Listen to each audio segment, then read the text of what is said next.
Chapter 247. Sometimes humans are just like that. It's good to live simply. Nose Fry went to Alva's uncle's house. His uncle was a blacksmith, and he was a famous blacksmith in Riverwood Town. I went to his uncle's house, which was a small villa. Although it was dirty, messy, and filled with rubbish, there were still ingredients. Looking at the ingredients on the floor, Nose Fry's eyes lit up. Nose Fry can make all kinds of delicious food with all kinds of ingredients. To put it bluntly, the ancient people in this magical world couldn't stand Nose Fry's tomato scrambled eggs. When these barbarians saw the tomato scrambled eggs, they would probably be shocked by the heavens. Nose Fry strolled around Alva's uncle's house. When he reached the kitchen, a saying popped into my head: food is the most important thing in the world. Why don't I do something big today? I quickly told them about my inspiration, and they happily accepted my idea. They suggested that I make the most homely egg fried rice. They even teased me, saying that I could finally experience the life of having food at my fingertips. It was better to take action than to be moved. See, I started to take action. First, I prepared the ingredients: rice, eggs, chicken, chives, and oil. Everything was ready, but the foreigners didn't eat rice. There was no other way. Nose Fry cut the bread, and they didn't have chicken. However, these people had chicken. Nose Fry sliced the chicken and chopped it for later use. I first cut the raw chicken and chopped it with all my might. They were shocked when they saw how desperate I was. They joked, "Who provoked you again? Are you in a hurry to take revenge?" With my full power chopping skills, it was done in a short while. What I had to do next made my vision go dark. I wanted to beat the eggs with one hand, but I couldn't bring myself to do it, so I had to bite the bullet. As expected, I failed 2 out of 3 eggs. Alas, eggs, why do you still want to make things difficult for me? I want to find them, but I couldn't bring myself to do it, so I had to bite the bullet. Sure enough, I failed 2 out of 3 eggs. Alas, eggs, why do you still want to make things difficult for me? When the eggs were ready, I added the chicken and the crumbled bread and stirred them all together. After a lot of hard work, I was getting closer and closer to success. I added cold oil into the hot wok. Hot wok with cold oil. The food cooked by stir-frying is healthy and delicious. And then I put all the ingredients into the wok. ZZ sounds accompanied by bits of oil flying onto my body, making me feel a little scared. However, I didn't want them to look down on me, so I faced the difficulties. After stir-frying for a while, I realized that it wasn't that scary anymore. In fact, it even had a hint of satisfaction. Finally, the stir-frying was done. They had been waiting at the dining table for a long time, so when they saw the egg-fried rice I brought over, they didn't care about anything else and started to eat. While listening to her endless praises, I looked at the egg-fried rice I made. Within the golden color, there were pink pieces. Can you smell the fragrance? I didn't expect that I would succeed in such an important task and even receive their praise. It seems like nothing is impossible in this world for those who set their minds on it. I'll give myself a big thumbs up. Thus, I whipped the horse and didn't stop.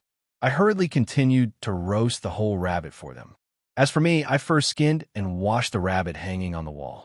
After that, I washed it until it looked like a naked pig. Roasted whole rabbit was like roasted whole lamb. It gradually became a hot dish. In the winter, we used grassland bred rabbit as a dish, so it didn't have a fishy smell. After tearing open the rabbit meat, a wave of fragrant steam assaulted my nose. The rabbit was first braised and then roasted. The skin was crispy, the meat was soft and tender, and with 3 different flavors of dipping sauces, it was very unique. There were 2 main flavors, fragrant and spicy. Using a unique marinating technique, it could make the marinated roasted meat juicy.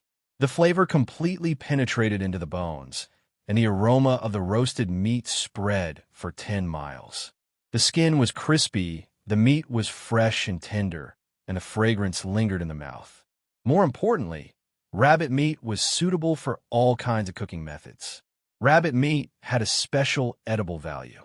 It was an ideal meat food for healthcare, beauty, and nourishment. It could be called the king of meat and was very popular.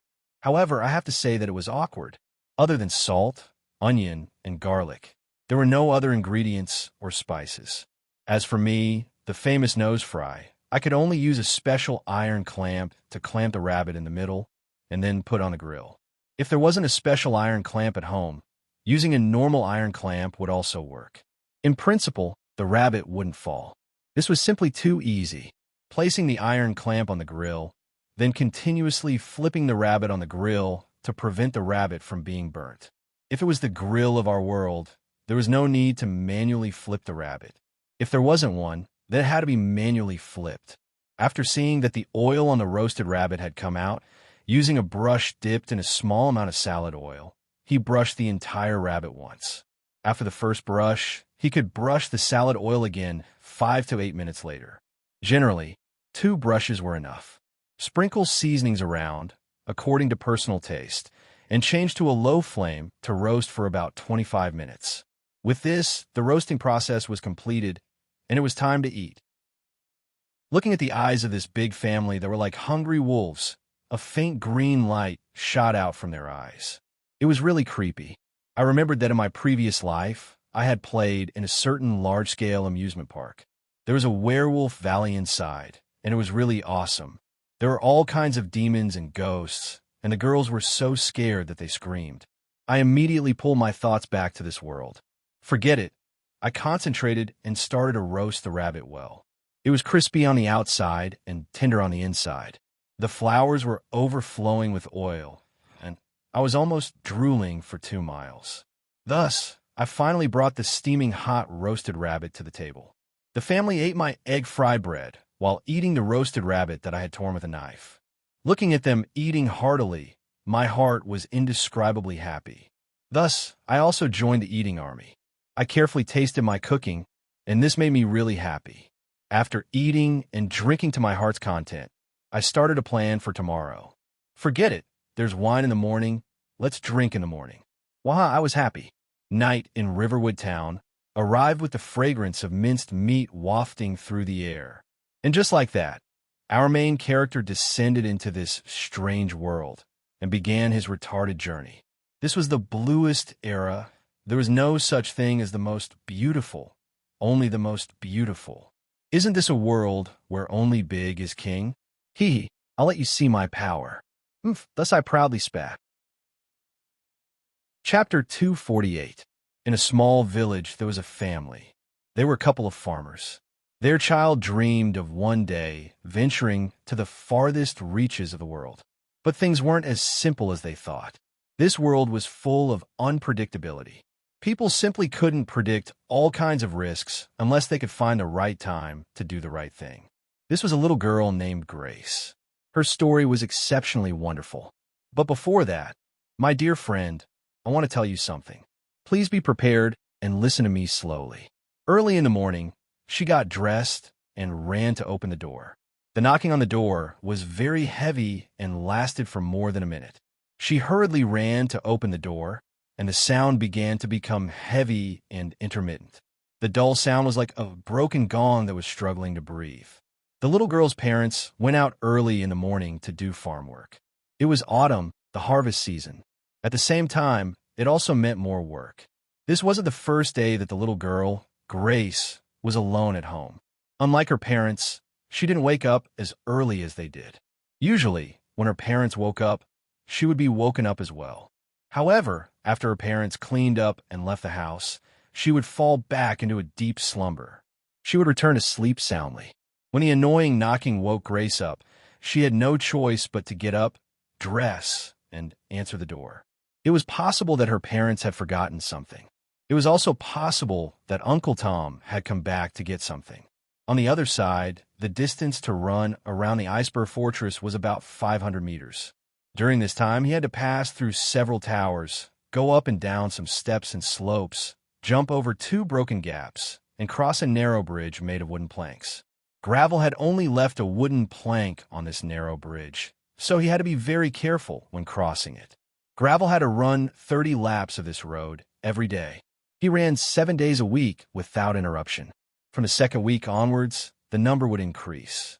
He calculated that running a lap around the iceberg fortress required about 1,100 steps. If his body was particularly tired, it was possible to run 2,000 steps. He had never done this kind of activity in his 2 lives. This time, he was completely addicted, especially when his lungs were on fire, his legs were filled with lead, he couldn't straighten his back, and he couldn't open his eyes. He felt that his body was no longer his.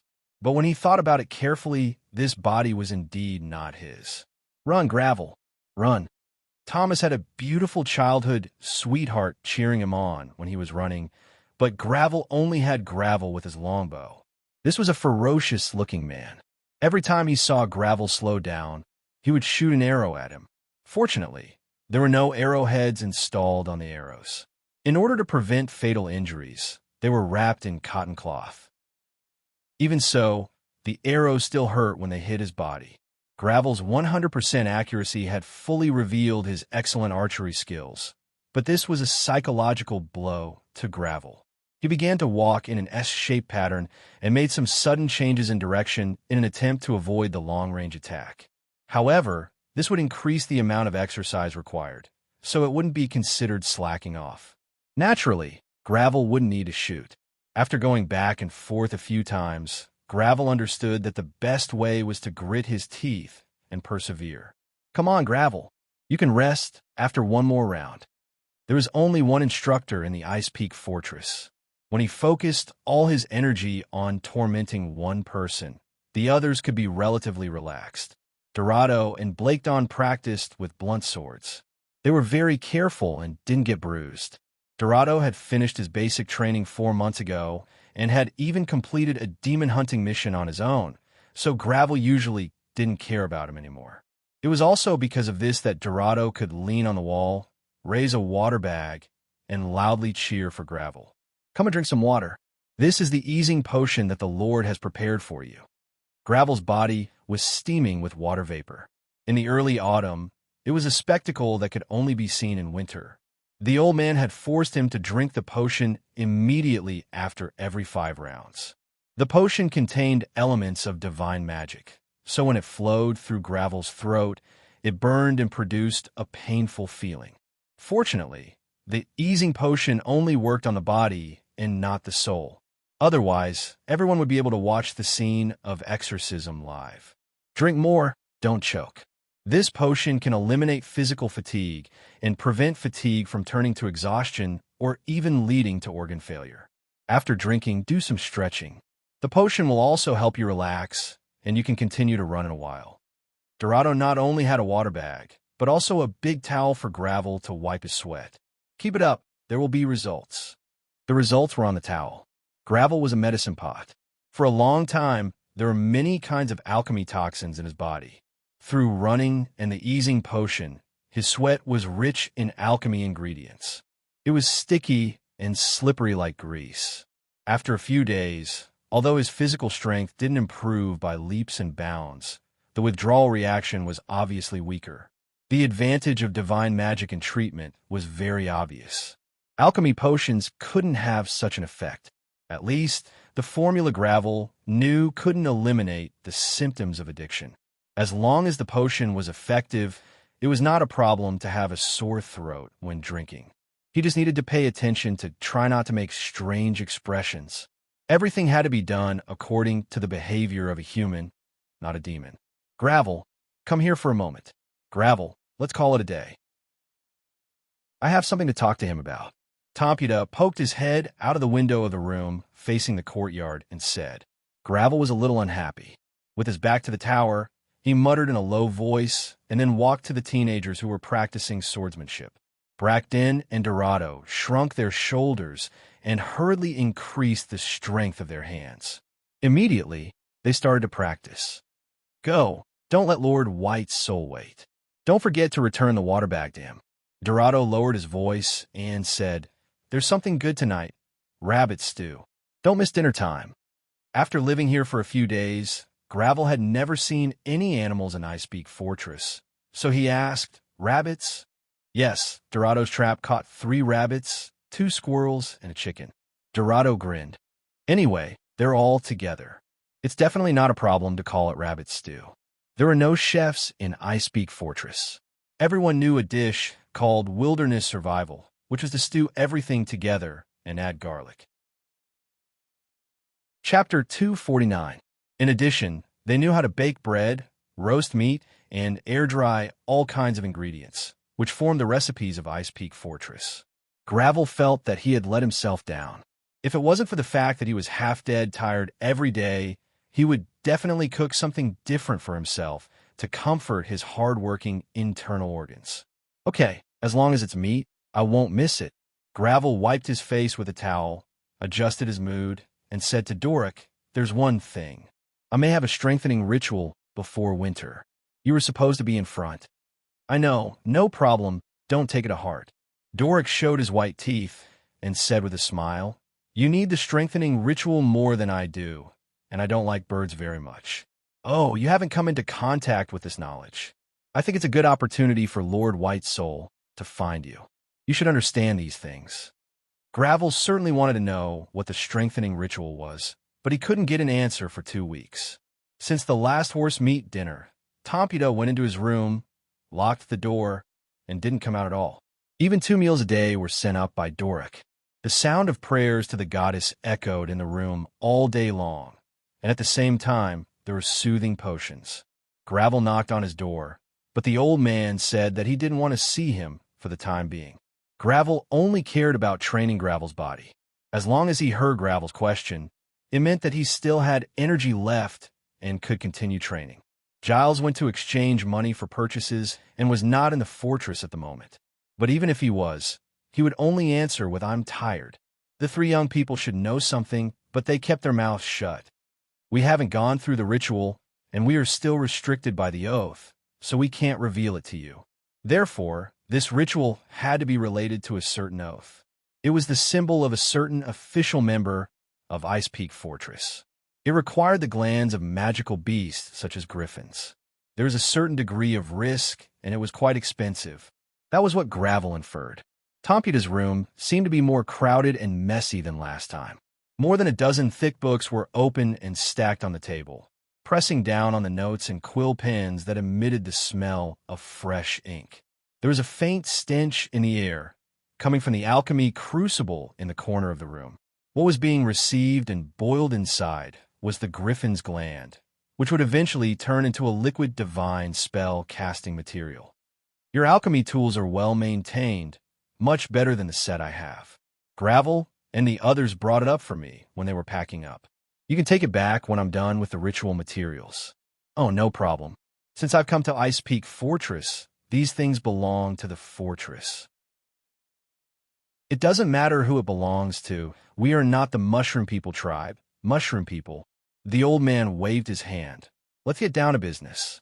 Gravel, it seems that the goddess favors you and has helped you through the most dangerous first 2 weeks of physical training. The days ahead may be more tiring, but as long as you don't get injured, your physical fitness will only get better. This way, you might be able to withstand the strengthening ritual before winter. We follow the will of the goddess to protect the people she loves and receive training here. Our enemies are all monsters that can harm human society. The change of kingdoms, the infighting of nobles, the rebellion of rebels, and even the rampant bandits have nothing to do with us. Only monsters are our targets. Speed, strength, physique, special abilities. Monsters have a complete crushing advantage over humans, unless we can surpass ourselves and use our wisdom. For example, divine arts, martial arts, alchemy, and so on. The strengthening ritual is one of the divine arts. This ritual comes from the original creator and has been passed down and improved by the goddess. It can stimulate your potential and allow you to connect with other creatures created by the original creator and exert the power of 1 + 1 is greater than 2. The old man took out a thick book with a blue cover that looked very old. "This is Ritual of Body and Spirit. Every fortress in the Sunset Mountains has a copy. By studying the records in it, the goddess's priests can preside over the strengthening ritual." Through Tompita's patient and detailed explanation, Gravel began to understand what kind of place Ice Peak Fortress was. In the memories of the nobles, including him, the fortress in the Sunset Mountains was a hidden danger place used by the church to retain its armed forces. This was not wrong, but it deviated from the original intention of the fortress. This was a base dedicated to cultivating vanguard hunters, divine hunters, and exorcists. Ice Peak Fortress belonged to the Eagle School of the Vanguard Hunters. The Vanguard Hunters focused on martial arts and combat. They could learn divine arts or not, unlike the divine hunters who especially relied on prophecy and the help of holy spirits. They also did not need to be proficient in exorcism and transcendence like the exorcists. The Eagle School focused on long-range combat. Observation was the most important, followed by terrain and mobility. Distance and precision were the guarantee of victory. Compared to monsters, humans were naturally inferior in terms of speed and strength. Even with the strengthening ritual, they generally relied on technology and armor to resist, which was very risky. The main weapon of the Eagle School was the crossbow, followed by the net, and finally the spear and sword, which was the unique weapon that the hilt could be elongated. This school was easy to learn but difficult to master, and experts were extremely rare. It was not bad that novices did not die easily by relying on their unique detection ability and a longer safe distance. The strengthening ritual of the Eagle School generally used the organs of flying magical beasts. Of course, dragons were the best, but they could not be sought. Griffins could only be considered as a barely passable choice. Doric found a winged horn magical beast and wanted to use its ability to blind and control sound waves to strengthen himself. Originally, he planned to capture it in spring. At that time, the winged horn magical beast had just finished hibernation and was weak, so it was relatively safe. The winged horn magical beast is better than the griffins, but it also requires a better physical fitness to bear it. The bucket is not big enough, so it can't hold much water. The griffins will give you the basic ability to see things in the dark, improve part of your sense of smell, and improve the rest of your physical fitness and will. The griffins are very proud and stubborn. Sometimes they will not yield to dragons. These characteristics can help to resist the influence of the outside world on your mind. And this is the key to you getting through this winter.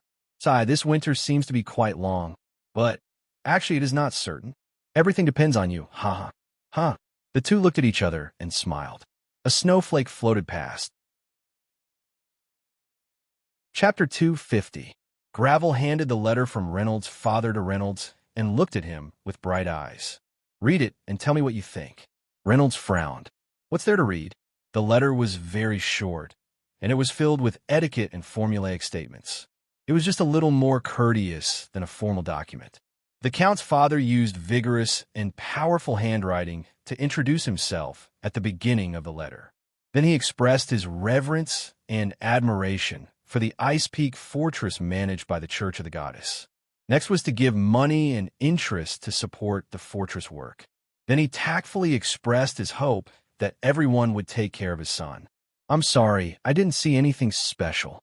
Reynolds shook his head and added, except that I think I should write back to express my gratitude and change. You should write back.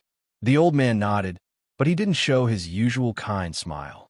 He stretched out a dry and trembling finger and pointed at the letter. Read this sentence. Oh, I beg you to take care of my son, Reynolds Hall, and let him become a qualified warrior under the glory of the goddess. If he works under me, he will receive an annual income of 500 gold coins from Tau Deki Manor for equipment and maintenance. Reynolds raised his head and stared at the old man. Is there a problem with this sentence? This is a place of exile, a place to say goodbye to the past. But your father hopes that you will still be Reynolds Hall. Gravel took the letter and put it a foot away from the candlestick. Every qualified warrior here will get the surname Frozen, which means that you have cut off all ties with your past. So, you will become Reno Icebound, and no longer Hall. Reynolds scratched his head.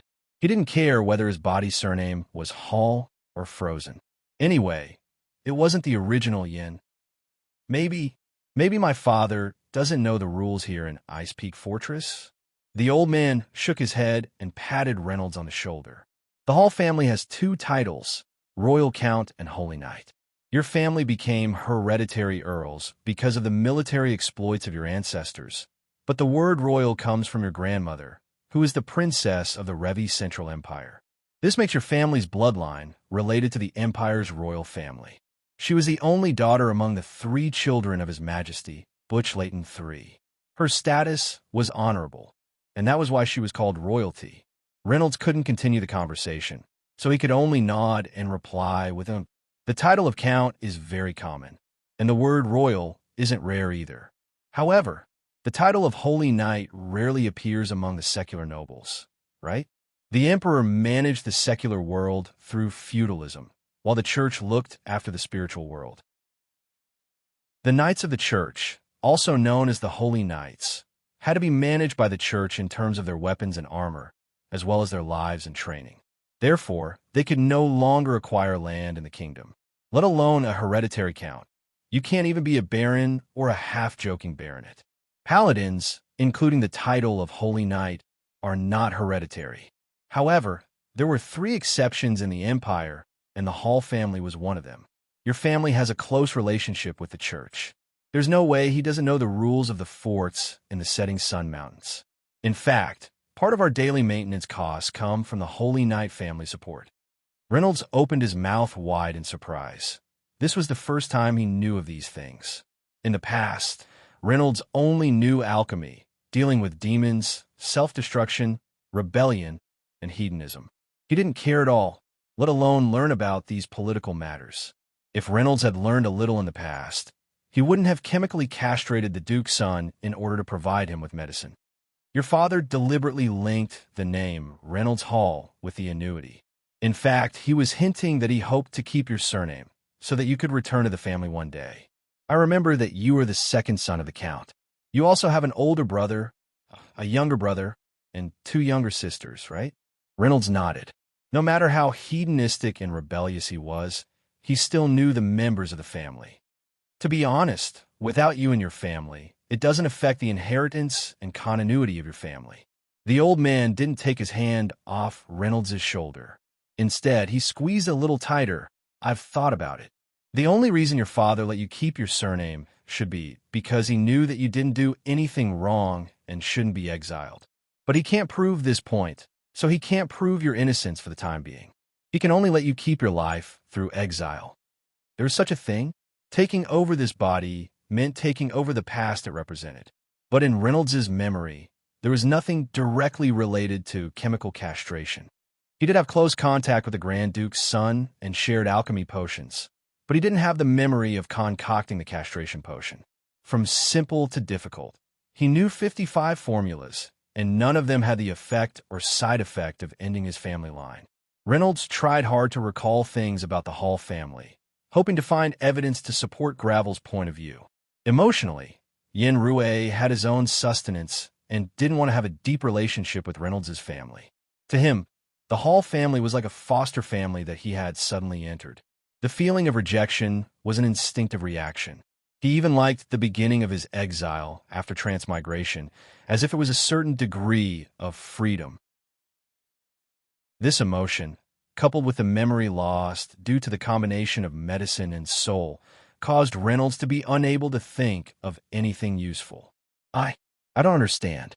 Could it be that someone is threatening the Count? Threatening? Child, I'm not a god. I can't see things that are so far away, and I can't see through time. All I can do is analyze.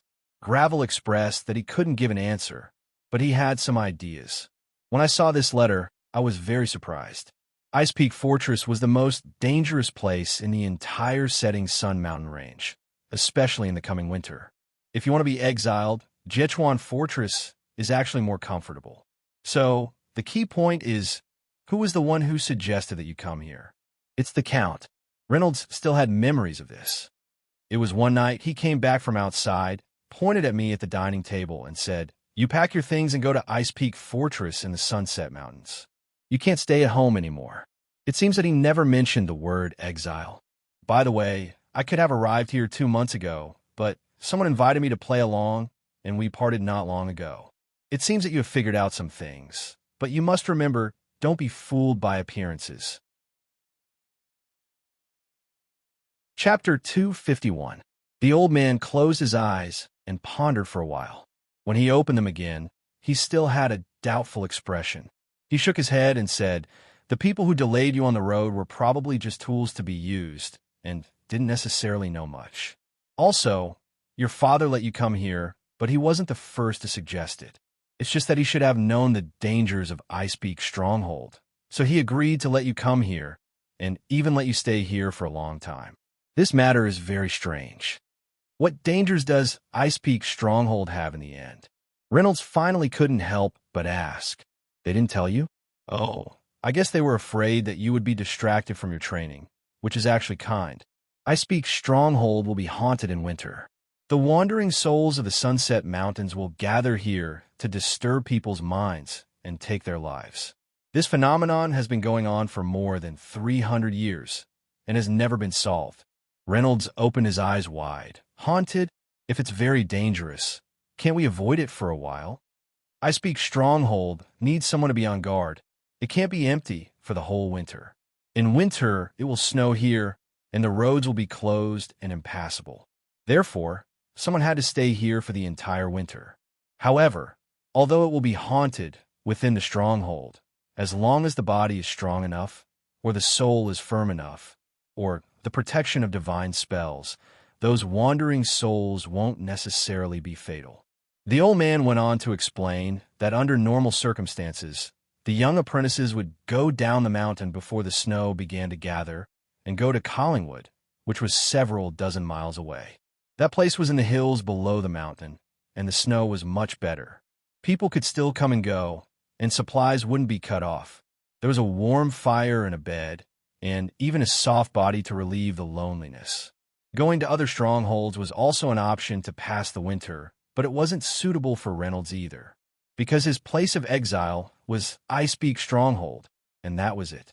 Not to mention the other strongholds. Even Collingwood couldn't be considered a part of Icepeak Stronghold, and couldn't be considered as Reynolds' area of exile. If Reynolds didn't complete the training and the ceremony, or didn't get a certificate of atonement, then he couldn't be sheltered by the church anywhere except Icepeak Stronghold. If it was especially strict, Reynolds could even be counted as a deserter and be killed with a reward. If he was executed as a deserter, not only would he lose his life, but this infamy would also be traced back to the Count's family. You're very close to death.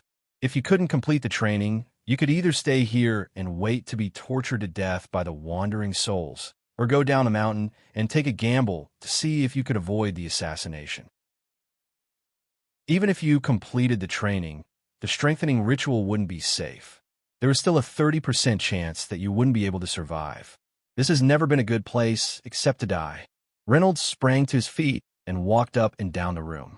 He had already encountered the blade of an assassination attempt and had to rely on the demon's power to resurrect himself. But that didn't mean that there wouldn't be a next time.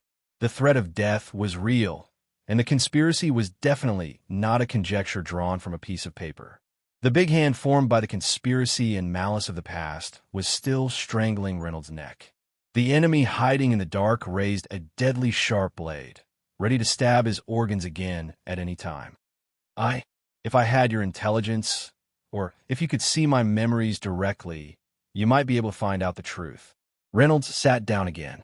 He was still gloomy, but he couldn't hide his determination. No matter where the enemy is, it definitely won't like to see me alive. Then I will continue to live.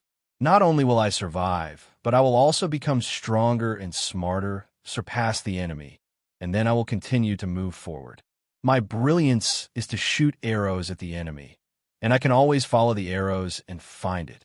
So, please tell me what I should do so that I can get through this crisis and survive. First of all, you have to fully realize one thing.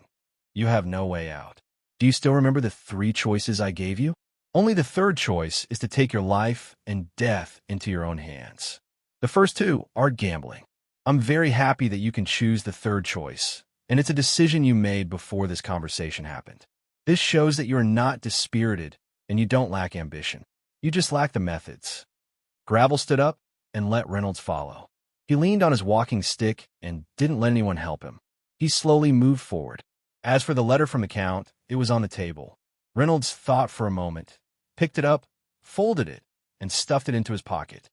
As for Hall's surname, I'd better become Reynolds Bing Fing first. I'll hold on to this letter first.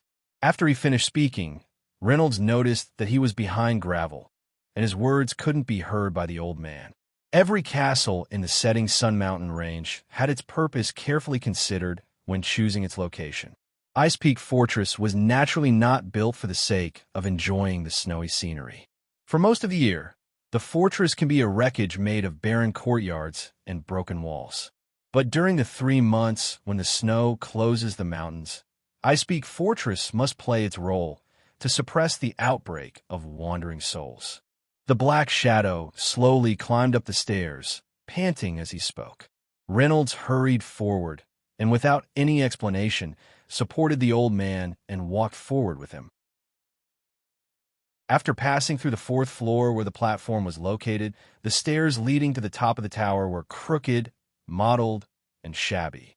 The soles of their shoes left clear marks in the dust. Obviously, very few people pass through here, let alone take care of it. Generally, spellcasters' towers would set up the top floor as a stargazing platform, equipped with instruments to record the changes of the stars. Ice Peak Fortress was different. The topmost floor was a divine ritual room. In the middle of the square room, there was a circular divine circle drawn with sky-blue lines. The goddess of thunder's double lightning cross occupied the central position, surrounded by dense prayers and divine runes. 3 smaller diamond-shaped magic circles were outside, each occupying a corner. In the corner, there were 4 locked stone chests and 3 shabby futons covered with dust stacked next to the chests. Apart from these things, there was nothing on the top floor. There were no tables, chairs, cabinets, statues, paintings, books, or artifacts, which were normally found in a ritual room. There were no windows on the top floor, and the outside light couldn't come in. Only the dim light from the corridor below illuminated the room. But the old man didn't seem to be affected. He went straight to the stone chest, found the correct key from the bunch of keys on his waist, inserted it into the keyhole, and opened the chest. Lantern. If the lantern is here, then the alchemy match should be next to it. Good, it's really here. The old man muttered and took out what he needed and handed it to Reynolds. It was a metal lantern, except for the transparent crystal in the middle, which was green from top to bottom. Chapter 252. The green color looked like copper rust, but with a touch, one would know that it was a very similar paint effect. The handle at the top of the lamp was inlaid with a piece of jade the size of a cat's eye. When one stared at it, it seemed to be able to suck in one's gaze. Reynolds was in a daze when he examined it, and immediately didn't dare to stare. At this moment, he found a circle of small words written at the base of the lamp. If you didn't work hard in life, you have nothing in death. This sentence was even more ferocious than, if you don't work hard in your youth, you'll be sad in your old age. The old man patted Reynolds on the shoulder, pointed to the diamond-shaped array, and then to the futon on the side. Come, take 2 cushions and sit in the small array. The lamp will be placed on the ground in front of you, but between the circular array and the diamond-shaped array. Don't make a mistake. Reynolds did as he was told. After the 2 of them sat cross-legged, Gravel said, "This is the most important place in Ice Peak Fortress, the meditation gate. The circular divine spell array on the ground is the gate, and the diamond-shaped array area we're sitting in is the meditation position. When the wandering souls appear in winter, by meditating here, the power of the goddess will open the gate, allowing the wandering souls to pass through and reduce their harm. Reynolds, if you want to survive this winter, you need to prepare both physically and mentally. Caleb will help you with the physical training, and I hope you can complete it and then reach the level to withstand the strengthening ritual. However, mental preparation is also necessary. In addition to increasing your chances of passing the ritual, it will also allow you to experience the state of the wandering souls in advance and adapt to the mental pressure. The direction of meditation for divine spells points to the sky, that is the domain of the goddess. What I'm going to teach you is not the meditation of divine spells, but the meditation of the Eagle School. With yourself as the center, you can spread out evenly in all directions and, at the same time, maintain a special focus. The eagle soared in the sky, and the earth was in its eyes. The eagle's eyes could not only control a large area, but also adjust the focus, zoom in, and track specific prey. The meditation of the Eagle School was designed with this as an inspiration, and at the same time, it had the ability to observe the whole area and lock onto the focus. This was the foundation of the entire martial arts system of the Eagle School, and also one of the mysteries of Giles's accurate long-distance shooting. This is the meditation gate. Every winter, many wandering souls will be purified here, so there will always be some remnant energy of the wandering souls. When you use eagle eye meditation, you can see these energies. Gravel struck the match and flicked his finger. The flame flew into the lantern. The lantern emitted a faint green light. Its brightness was similar to that of a candle, but the entire lantern became very hot. It was not something that a candle or an oil lamp could compare to. Due to limited energy, no one can maintain meditation all day long. Sometimes you will bump into invisible wandering souls wandering around the castle. It will be extremely uncomfortable, like someone grabbing your heart and brain at the same time. The old man pointed at the lantern and said, "We will light some lanterns like lighthouses to attract and guide the wandering souls. Let them come to this meditation door and be purified as soon as possible." However, it can also gather the energy of wandering souls so that you can feel it in advance. You must remember the method of meditation, especially the part where you withdraw your attention. Remember this. If you feel that you can't bear it, push the lantern into the divine spell formation in the center, and the wandering souls will not affect you. Then, Sir Kipling's shadow gave Reynolds the complete eagle eye meditation in advance. The reason why it was in advance was because this meditation technique was originally only given to official members who had completed their apprenticeship through training and rituals. Excluding Giles and the other Eagle Vanguard hunters who were out, only Gravel and instructor Kelly knew how to meditate in the castle. Reynolds recited the incantation over and over again, firmly memorizing the method, including the precautions when using it in practice. Gravel tracked his recitation by reading his lips. He would also suddenly ask questions, listen to his answers, and judge his mastery. Since you haven't undergone the ritual, your body's endurance is limited, so don't pursue the range of your senses.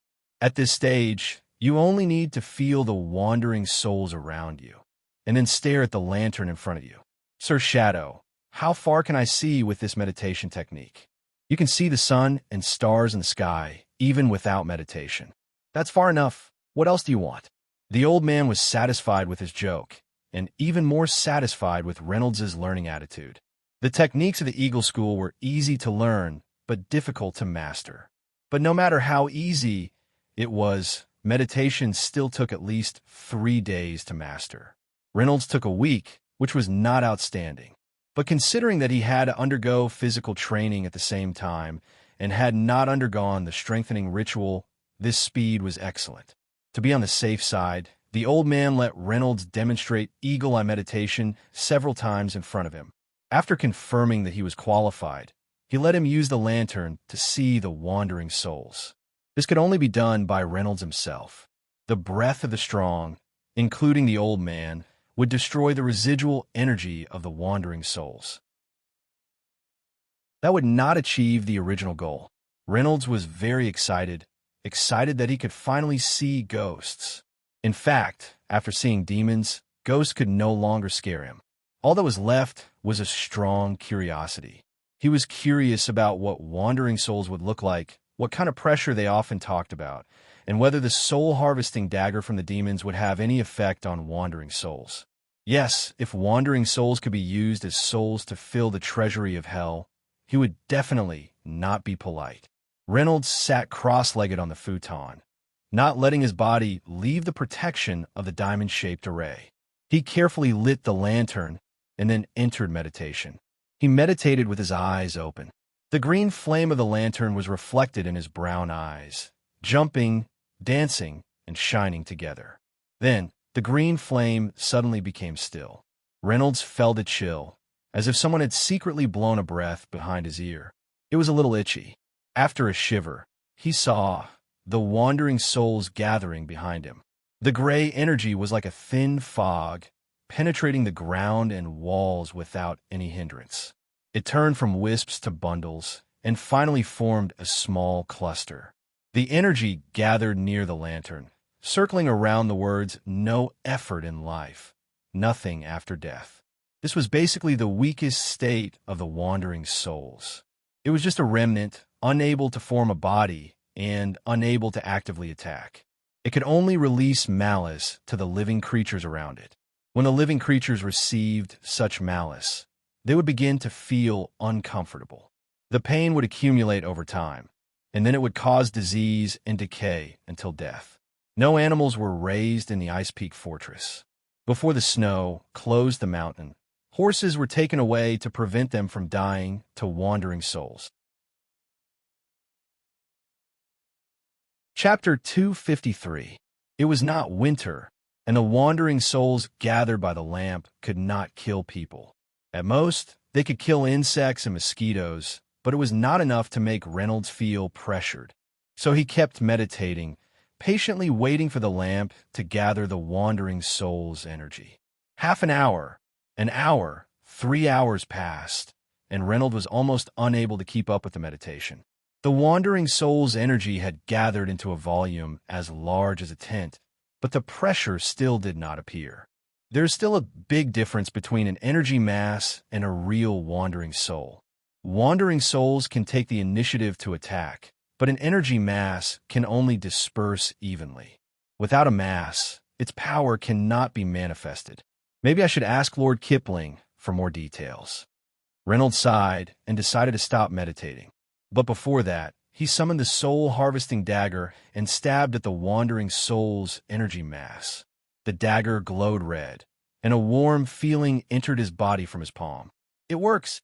Reynolds was happy for less than a second, when a circular divine spell array in the center of the room also lit up, the lightning cross symbol shining brightly. Then Reynolds's vision blurred, and he found himself in the crystal throne hall in hell. Dead? Dying once every 10 chapters? How did he die? Was it related to the goddess divine spell array? The remaining energy stored in the hell's soul crystal was enough to resurrect him, and Reynolds was not worried about that. Unlike last time, Reynolds' body was in seclusion in the meditation room, and no one would disturb him, so he was not in a hurry to resurrect. And it was clear that it was more important to figure out how he died in hell and how to avoid this problem from happening again. After all, the energy in the soul crystal was only enough for one resurrection. To find the answer, it seemed that he would have to rely on the help of the person and the demon sealed in the mirror. Reynolds calmed himself down and then slowly walked to the throne. As soon as he took a step, Reynolds felt the difference. His soul was more solid than before, and when his feet touched the hard ground, they would no longer scatter, only slightly change in shape. If it was smoke in the past, it was at least cotton candy now. At the same time, his senses became sharper. Not only did colors other than red, white, and black appear in his vision, his ears also caught 2 faint breathing sounds. Looking in the direction of the sound, it turned out to be Reynolds' Hall and the forked demon in the mirror on the back of the throne. The 2 of them had their heads tilted to the side, their eyes closed, and they were deep in sleep. The sound of their breathing was coming from them. Reynolds stretched out 2 fingers and placed them in front of the mirror. Obviously, they weren't really breathing, and the sound was a fake. "You two, I have nothing to say." Reynolds sat on the throne that was full of sharp blades, and then adjusted himself into a comfortable sitting position. Before he could summon them, they woke up on their own. The demon. "How did you get here if you didn't die?" The dead man. "How did he become so energetic?" Reynolds. "Why do you still need to sleep?" The 3 of them spoke at the same time, but they all heard each other. "I'm not dead. Boring. It's just some sort of training method." There was no way to have a good conversation if they spoke at the same time, so Reynolds waved his fist and shut the 2 guys up. "Even if it's do de jus, you can't play your cards at the same time. You have to play one by one. Let's settle the matter of whether I'm dead or not first." "You're not dead. You definitely didn't come back from the dead." The forked demon said with certainty, When the body dies and the devil returns to hell, his eyes will dim, which is a very obvious characteristic. Obviously, you don't have such performance. I thought you'd have to wait for a dozen years to learn the ritual, to open the passage to hell, and summon the devil before you can take the initiative to come back here. What did you do up there? Reynolds briefly described what had happened, and the forked demon showed great interest in the magic formation of the iceberg fortress. I've long heard that the western border of the Duchy of Northland is a fortress of the Church of the Goddess of Thunder, but I didn't expect there to be such a magical thing. It's not that I'm weak and ignorant, but that as a devil, I really don't dare to go to those fortresses. What? Are you afraid of death? Aren't you bound to this hell? If you die, you'll just come back here. What's there to be afraid of? The forked demon shook his head. Devils are the same as other creatures in the world. They can die. Of course, ordinary methods can't kill us. There are a few ways to kill a devil. For example, carrying out murder in hell. The devils who die here will be assimilated into the plane of hell and can't be resurrected. However, devils with territories have more chances, and they can still be resurrected by losing territory and strength. The second is to grasp the devil's true name, and then use powerful spells to directly attack the true name, destroying the devil's core. This way, even if they have territories, they can't be resurrected. The third is to use the opposite power, such as the so-called good divine power, to directly attack. Oh, don't misunderstand. Divine power is not divine magic. Ordinary human priests can only drive us away at most, but can't completely destroy us. At the very least, it needs to be a medium angel to do it. The last is the Holy Land, the focus of divine power. Such places are like fire to humans. Write it down. Maybe I'll test it later, Reynolds said to the man in the mirror. If you don't remember, I can say it twice. The forked demon laughed. I think if the three of us want to have a long-term stable cooperation, it's necessary to be honest with each other. I know 4,000,000 ways to kill humans, 4,000 ways to destroy souls, and 4 ways to kill devils. Telling you 4 ways to kill devils can be considered as a sign of goodwill, or at least a kind of balance, right? Reynolds nodded. The Reynolds in the mirror still had a vigilant expression. He had been tortured by devils for so many years, he would never be convinced. So, you've already arrived at Iceberg Fortress and started training. How is life there? Reynolds thought for a moment and replied, The people here are good. They can definitely still persevere. But if your body can be better, or at least reach the level of a normal healthy person, I won't be so tired. You can't completely blame me for this. The forked demon is the main culprit. No, the forked demon shook his head and immediately opposed Hor. You are the cause of everything. You don't want to be a knight. You want to live a relaxed and dissolute life. You summon me. Seeing that the two guys were about to quarrel again, Reynolds slapped the throne. Stop, this is meaningless. Forked demon, if you have the energy, why don't you count how much more soul crystals you have? I killed a griffin and stabbed a wandering soul with a dagger. Chapter 254. That's it. The forking demon muttered, Even the lowest level demon can do better than you. The devil's head in the mirror closed its eyes and opened them again after a while. Only a little growth, and only one growth, emitting the stench of a griffin's breath. What is a wandering soul, and where is it? Reynolds also found it strange. When the soul dagger pierced the wandering soul, there was clearly a warm feeling in his hand, so it must have absorbed the soul energy. The absorbed energy should have gone directly to the soul crystal, right? Could someone have intercepted in the middle? The forking demon said that this was absolutely impossible. The Hell Throne Room was the foundation of Reynolds' resurrection. It had to be completely mastered, and there could be no unsolved mysteries. So Reynolds thought about it and decided to try using the Eagle School's meditation technique to see if he could find anything. According to Kipling, meditation was the power of the mind, and the body only played a small role in the process. It had the ability to observe the whole area, and it never relied on the things on its face. Meditation could also be used in hell, and only spirits could use it, but but it was slightly different. When Reynolds's vision changed, the whole room also changed, and even Reynolds Hall and the forking demon could see it. Starting from the crystal throne, the blood red that belonged to the devil spread outwards, and the originally dark, black and white hall was quickly soaked in red.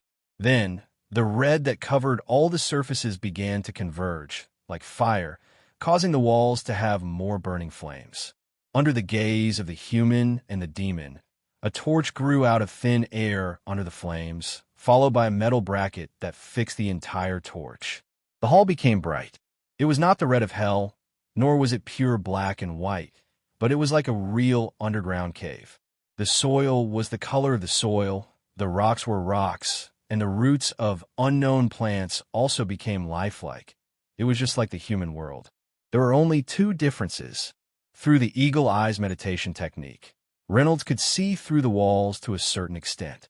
He saw that behind the soil and rocks, there were more than 10 orange-yellow warm lights, bright and dark at times, with the rhythm of a heartbeat. In addition, he found the wandering soul as he wished. It already had a human form. The wandering soul should not have been complete. After all, it was only a part of the cotton candy energy that remained in the castle after last winter. However, after being absorbed by the soul dagger and brought to hell, it did not become nourishment like the griffin's soul. Instead, it left the soul crystal pillar and formed a head, body, and limbs. The forked path demon observed with rapt attention and was shocked. It has no face and no physical characteristics. It's also grayish-white. This is a petitioner. But how could they be petitioners? At the time of death, if a soul had a strong and firm belief, or through the direct intervention of divine power, it could enter the kingdom of the corresponding god and become a resident there. After death, go to heaven, and after death, go to hell were similar situations. The smoother the process was, the more likely the petitioner would retain their consciousness. Some particularly powerful souls could even retain the power they had when they were alive. In the process of a soul ascending into a petitioner, it would manifest faith, divine power, or the characteristics of the corresponding plane, but most of it would still be in the form of a human. Petitioners were unable to leave the realm of God, but they could act on their own and continue to contribute faith to God. Petitioners who came to hell could directly skip the low-level devils and become mid-level cadres. Therefore, petitioners were always more valuable than mere souls. However, the situation in front of them was very strange. First of all, this petitioner did not have any characteristics that should belong to hell. He had no claws or sharp teeth, no tail, no horns, and no red devil skin. Of course, he did not have the wings of an angel, the armor of a keeper of order, or the rainbow halo of the realm of chaos. He had no characteristics and therefore no inclination. This went against the principles of the petitioner itself. Moreover, he was in hell and had not been assimilated by hell. Reynolds did not have divine power, nor the ability to open up a domain. The devil's territory was just a dilapidated underground hall, so it could not shelter the petitioner. When petitioners came to the 7th level of hell, they would normally be quickly absorbed and turn into nutrients, bricks, and the like. However, the petitioner in front of them was in a stable form and could walk. The only problem was that he kept walking towards the wall on the left side of the throne and kept bumping into it. Behind the wall in that direction should be the space turbulence pulled from Earth. Reynolds looked at the man and demon in the mirror and asked for their advice. Why don't we dig it open this time and see what's going on behind it? The man in the mirror frowned and was somewhat reluctant. The forked path demon nodded vigorously, his eyes full of curiosity. Wielding his pickaxe, Reynolds turned into a miner and dug a hole in Minecraft. Last time, it took him more than an hour to dig through the path to the soul crystal, so his body also stayed in the pool of blood for an hour. This time, he was not afraid of being disturbed in his meditation, so he could stay and mine more instead of going back. When the petitioner saw him digging the wall, he actually understood his intention and stopped bumping his head against the wall. It looked at Reynolds with its expressionless face and waited patiently at the side. In the hell I see, I'm the only one working. Almost 2 hours later, the wall was dug through. The dirt and stones on the ground disappeared, and the hole in the wall automatically turned into a neat square passage. The passage connected to another hall, which was filled with blue water. Since the room was roughly a cube, this was the water cube.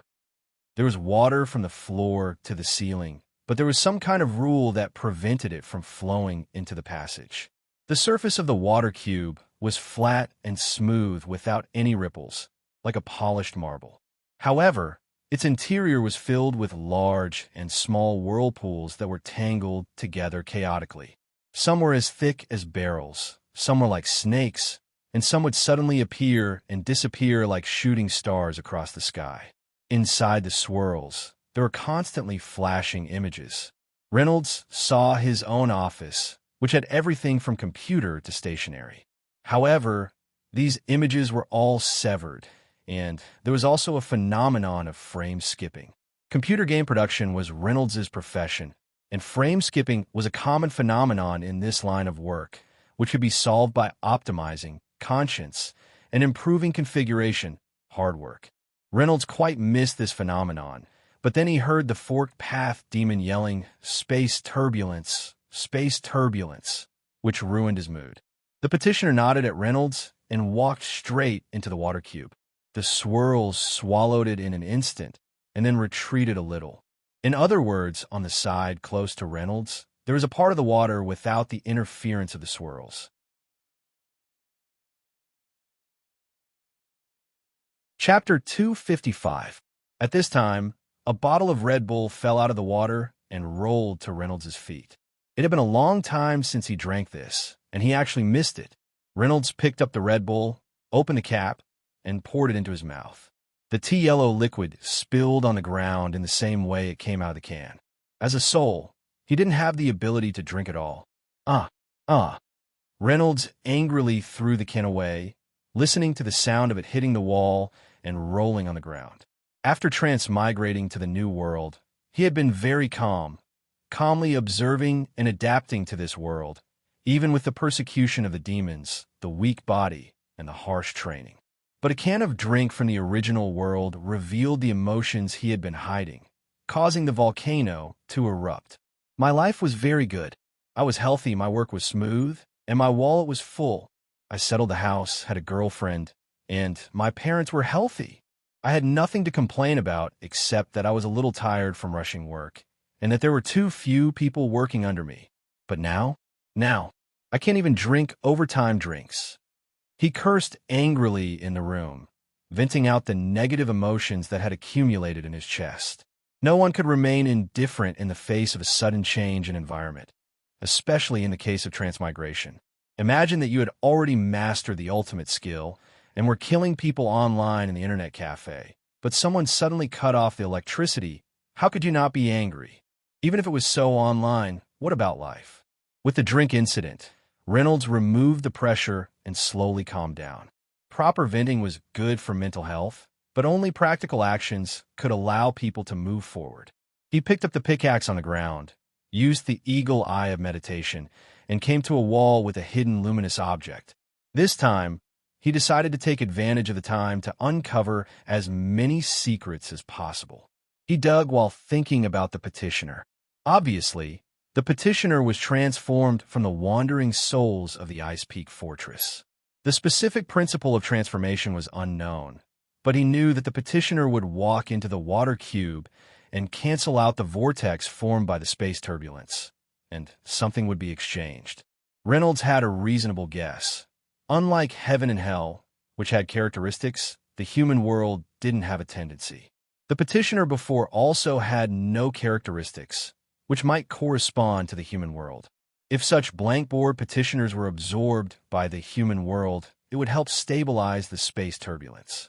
Once the space stabilized, the things inside could be taken out, such as Red Bull this time.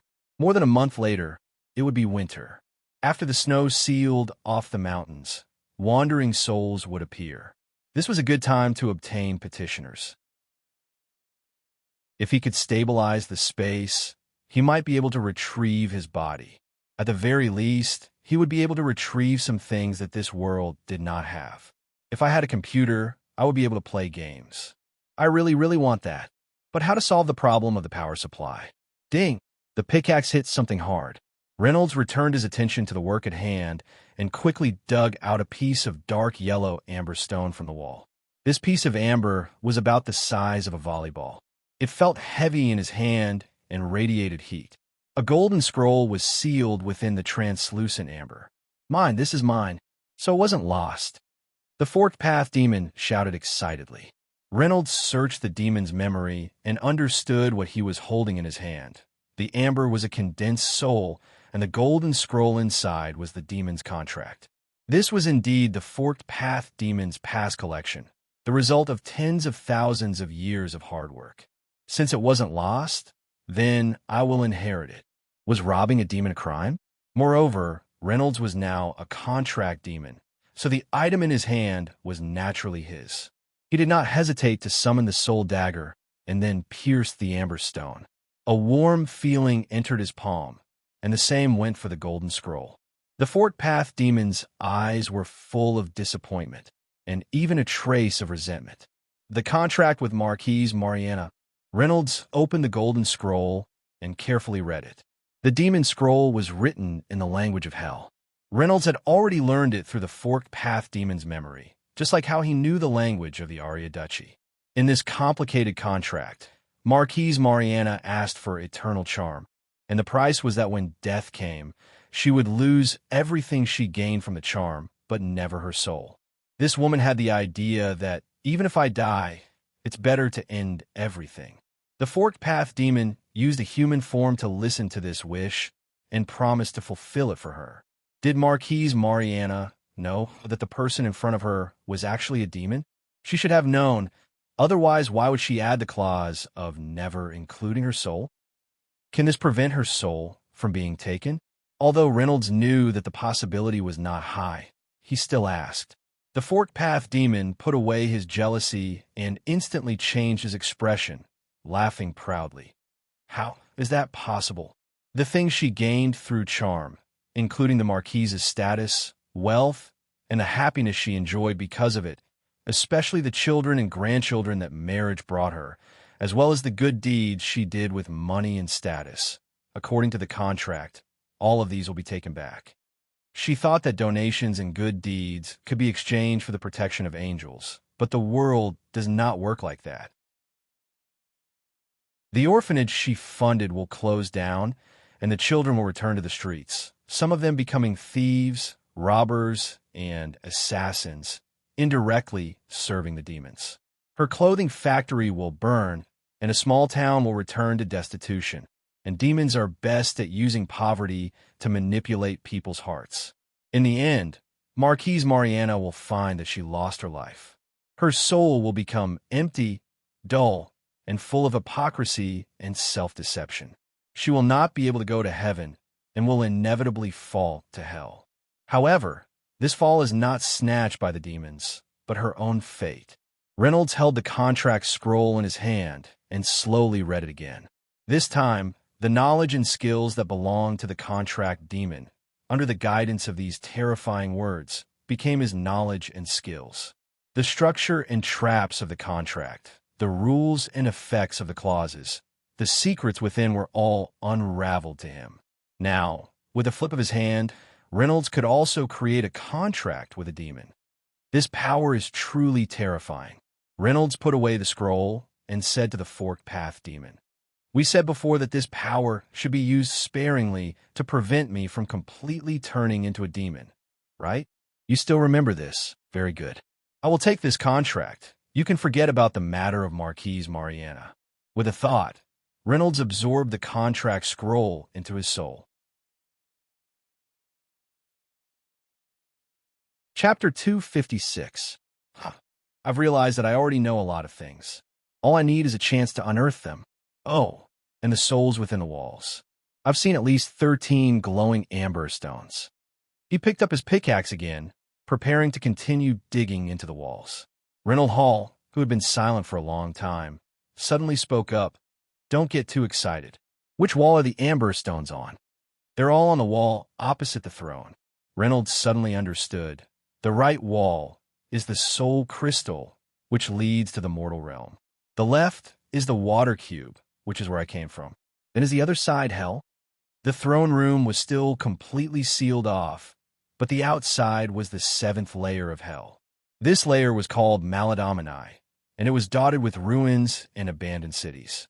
Under the blood-black sky, petitioners and devils were mining, carving, and building new cities for higher-ranked devil lords. Mines, slag heaps, and salty canals covered this place like a wound. The devils were busy building new cities that were destined to be destroyed. Perhaps they wouldn't care about what was buried under the ruins, but if they saw a newly dug hole, it would still arouse their curiosity and alertness. The forked devil's territory could not be lost. Once it was discovered by other devils, it would definitely be taken over and lost. Hence, the walls could not be dug randomly, and there had to be a limit. Reynolds had to find a way to increase his abilities to protect his territory. He put down his pickaxe and sat back down on the throne. Since there are soul amber stones in the walls, I'm not worried. If I die, I can still dig into the walls. Forked devil, if you use your soul to strengthen me, what can I do with my current stock? The forked devil had a conflicted expression on his face, obviously not wanting to use up his soul. However, he had no way of resisting Reynolds on the throne, and could only tell him honestly, it's enough to create a little devil body for you. That way, you can taste the drinks. No, I can use my current soul body too. I don't want to waste my soul on drinks. My body, I just want mine. Reynolds pointed at his head. I want knowledge and the ability to learn. These can equip my mind and help protect this territory. What can hell give me in this regard? Contract devils are especially intelligent devils. Their intelligence ranks in the top 3 of all the devils in hell. Of course, this doesn't include the pit fiends and the lords of the various levels. The person in the mirror exposed the forked demon's old tricks. You can easily improve your thinking ability and then flip through more of my memories to increase your knowledge about devils. This should only consume a small amount of soul energy. Thinking ability? This is not bad. Since I already have the contract ability of Contract Demon, I should be able to obtain the corresponding intelligence. After all, it's better to be smart, right? Reynolds continued. The remaining souls will strengthen my magic abilities. After all, I still need to change bodies. Only the power related to the mind will be mine. What was the term again? Spell affinity or elemental affinity? Anyway, it makes it easier for me to use spells. We devils cannot bestow spells. We can only increase your sensitivity toward spells. This will help you. The forked road demon gritted his teeth and said, you can't spend all your souls. You have to leave some behind to maintain this territory. Otherwise, I'd rather you absorb me completely and not let me see such a waste. How cunning. Reynolds concluded, I won't be tempted by you. I won't completely become you. Or, in other words, you'll become me? Reynolds sobbed silently, but his hands were still steady. He carefully spread the ointment on Irene's wound, and then wrapped it in layers of gauze. Afterwards, he covered the 2 pieces of skin with gauze and tied them all up with a belt. Even though his movements were light, he still touched the wound. Whenever Irene frowned, Reynolds would immediately start sobbing. Irene had been trying her best to control her eyebrows, but they would not listen. That bastard has gone too far this time. Gravel kicked the wall, causing the cups and plates on the shelf to rattle. The sound flew out of the kitchen and along the empty corridor to the main hall. However, there was no one here, and no one would hear his complaints. Suffer a little, remember a lesson, and improve. We can understand that. However, we are not tools for him to vent his anger on. Today's matter is entirely his fault. We just learned the 6th change of the swallow steps 5 days ago, and it was not like today. He remembered wrongly. He changed. Why did he let Irene suffer? Well, it's not a fatal wound. It will heal eventually. Irene tried to stop little fatty Reynolds' tears from flowing out. However, his neck was wrapped in bandages and secured with hard leather. He looked like a lonely sunflower without leaves. Therefore, his words were not very convincing. It's not a problem that you didn't dodge it. What's not a problem? Gravel snorted. Today's training is the swallow steps. You're not allowed to use anything else, and you're not allowed to use it wrongly. This is a test of cooperation training. That is to counter the moves that are fed. If we are wrong, he will beat us, but why are we still beaten when he is wrong? And this time the wound is on your neck. If it was a little deeper, your blood vessels would have burst. The two of us are now digging a hole to bury you. Isn't that a problem? Irene lowered her eyes and gently bit her lower lip. Silent melancholy hovered between her thin eyebrows, and her golden curly hair fell loosely over her shoulders. Because of his beautiful face, when he put on this expression, people would have the illusion that he was looking at a lovable girl. Don't use that expression. Reynolds took 2 steps back to avoid it, but his face was already red. I will have nightmares. Still in a mood to mess around? Gravel raised his voice. How many times have I told you not to act like a girl? Can't you remember? Every time you act like this, especially during combat training, it will inevitably make Gally furious. How many times have you been beaten? Irene shook her head. Actually, no matter what, we will be beaten and injured. We can't avoid it. So, why did he have to make himself suffer? I've already gotten over it. You're only 13. Don't imitate an adult's tone and tell me you've gotten over it. This world is not only about training and punishment. There's still many things you haven't seen, so at least pull yourself together. Irene tilted her face slightly, a sad smile on her face. She looked at her folded hands on her knees. For as long as I can remember, it's either in the stronghold or in our house in Jolin Village. I've never been anywhere else. This is not something I can change. Chapter 257. Who said you can't change? Hurry up and heal your wounds.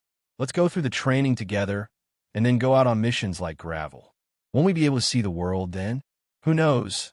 Maybe we can even go on missions together and take care of each other. Eagles have always acted alone. I don't think it's possible for us to travel together. Besides, even if we go out, it won't be too far away. Irene was still very depressed. It must be very exciting outside. I've always believed that. Right. Reynolds is from the duchy's capital, right?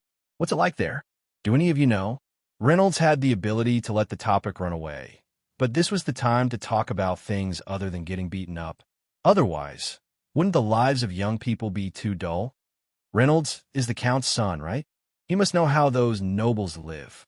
I heard they eat roasted geese and put apples in their mouths and candles on their bodies. I really want to know what it tastes like. And why do they put candles on it? I can understand why they put apples on it, though. When he finishes the meditation trial, you can ask him.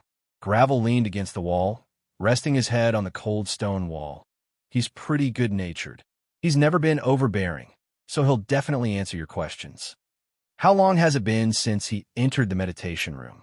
I remember he went in right after breakfast. I'm hungry now. Irene stretched out her hand and lightly patted Reynolds' belly, causing the little fatty to blush again. You can never use your hunger to measure time. Gravel glared at the two fellows. But you did remind me. The sun is already leaning to the west and is about to hide behind the mountain peak. Why hasn't he come out yet? I don't know. Other than telling us not to disturb him, he didn't say anything else. Gravel, have you also started learning meditation techniques? Is that normal? Gravel gripped his belt, starting to look a little nervous. I haven't started practicing meditation techniques yet. I've only read some records, so I don't know much about it. Normally, I should wait until the strengthening ceremony is completed before I start practicing.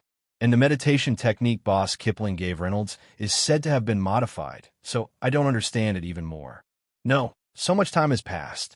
I don't know if something has happened to him. I have to go up and take a look.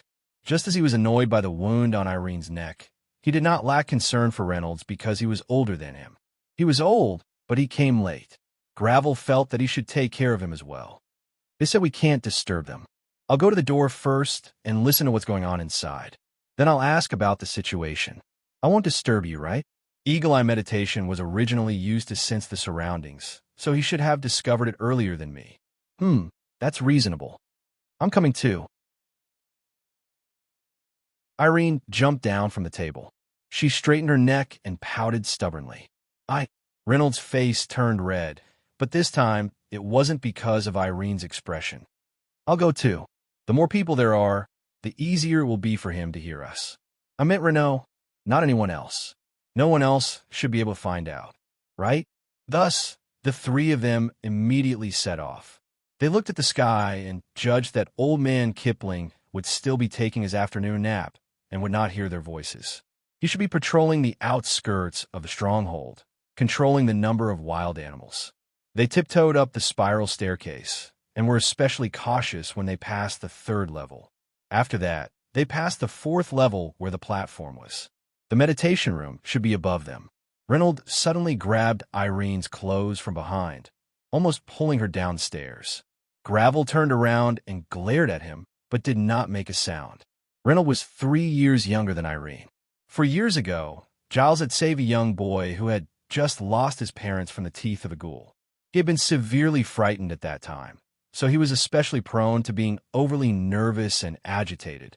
Gravel did not think that it was cowardice, because in this line of work, cowardice would not allow one to survive. Reynolds? Are you all right? Gravel pressed his ear against the wooden door, but unexpectedly the door was not closed. It opened with a light touch. Asterisk Creek, Asterisk Reynolds, and the other three stared at each other. Why are you here? Is it time for dinner yet? There are no windows here. I don't know how long it's been. No, it's not time yet. You're fine here, aren't you? What are those things? I'm fine. Reynolds sat on the futon and stretched out his legs, rubbing them hard. There were 6 fist-sized cans beside him, and he was racking his brains to find a way to solve the problem of their origin. Those were Red Bulls, which had come from another world through hell. The petitioner had walked into the spatial turbulence, and a can of Red Bull had fallen out. Reynolds had thought that was all. He had not expected that when he was resurrected and returned to the mortal world, a can of Red Bull would pop out from the divine spell formation of the true thunder, followed by many more identical cans. The formation was a door containing the power of plane teleportation. It could send wandering souls to a world where they could rest in peace, but it did not have the ability to open a passage to hell. But other than the 2 fighting bulls, all the words of the other world had disappeared. Reynolds dared to taste it, but the taste did not change at all. I was meditating here, and then the divine spell formation glowed. I don't know how it happened, but it shouldn't be my mistake. Reynolds tried to explain. I saw these iron things pop out of the formation, one after another. I tried for a long time before I knew how to open them. There was a drink inside, a gift from the goddess. Reynolds sighed. It smells good. Can I try it? Reynolds looked. Fatty was more than 5 meters away from the opened can of Red Bull. He could smell it? What kind of nose was that? Drink it. I think it's good too. It seems to relieve fatigue. Only divine spells can do such a thing. Reynolds walked into the room, picked up the Red Bull, and took a sip. The cool drink slid down his tongue into his throat, and Reynolds narrowed his eyes happily. So sweet. It tastes so good. Really? Irene took the drink from Reynolds and took a sip. At that moment, he could not help but act like a girl, which made Fatty take 2 steps back. Gravel reached out and helped Reynolds stand up.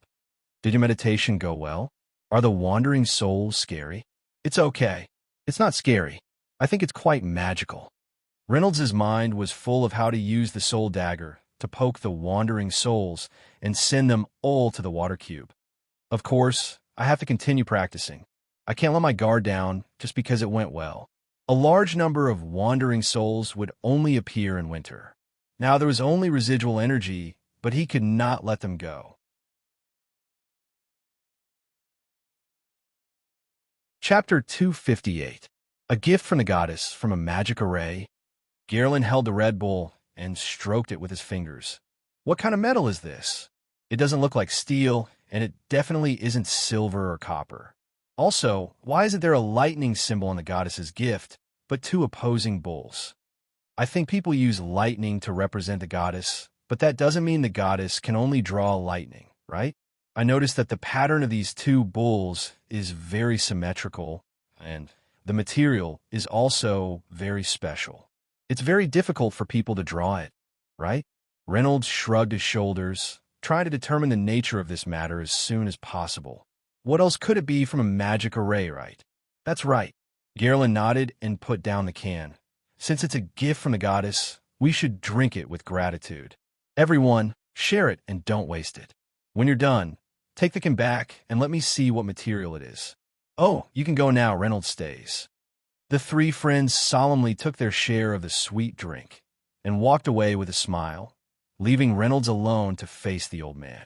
He reached out and touched his forehead, but found that there was no sweat there as he imagined. However, his palms were indeed wet. This is really a miraculous thing.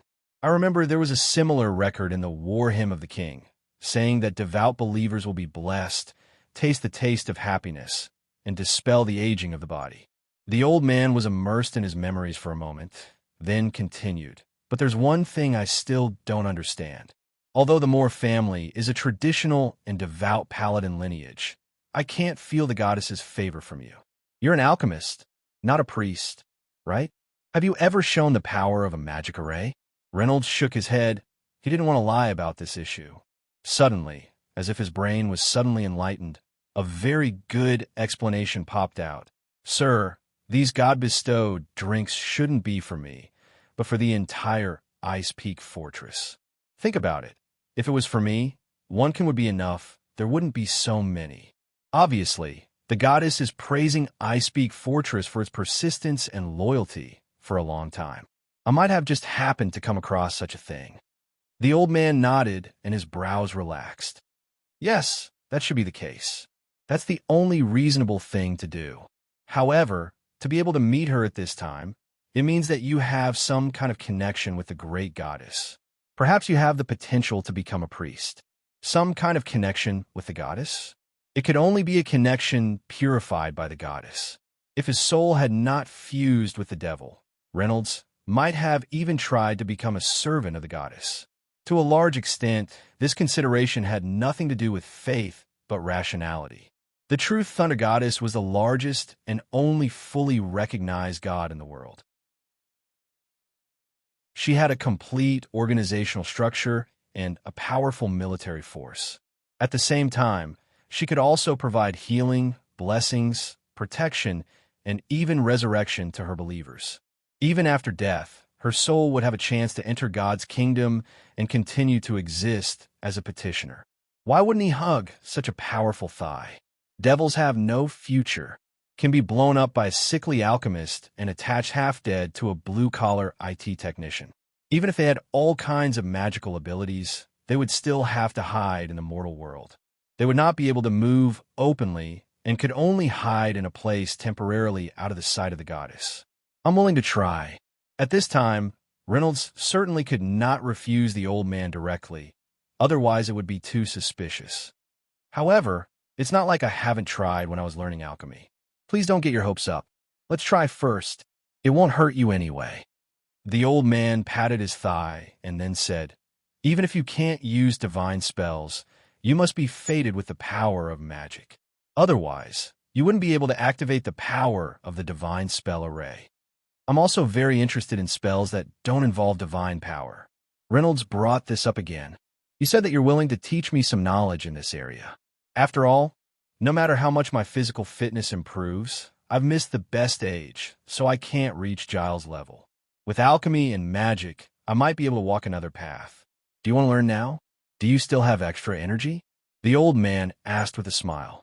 I'm tired, very tired. This is not fake. Instructor Giles definitely didn't slack off. Every time after training, I feel like I'm about to die.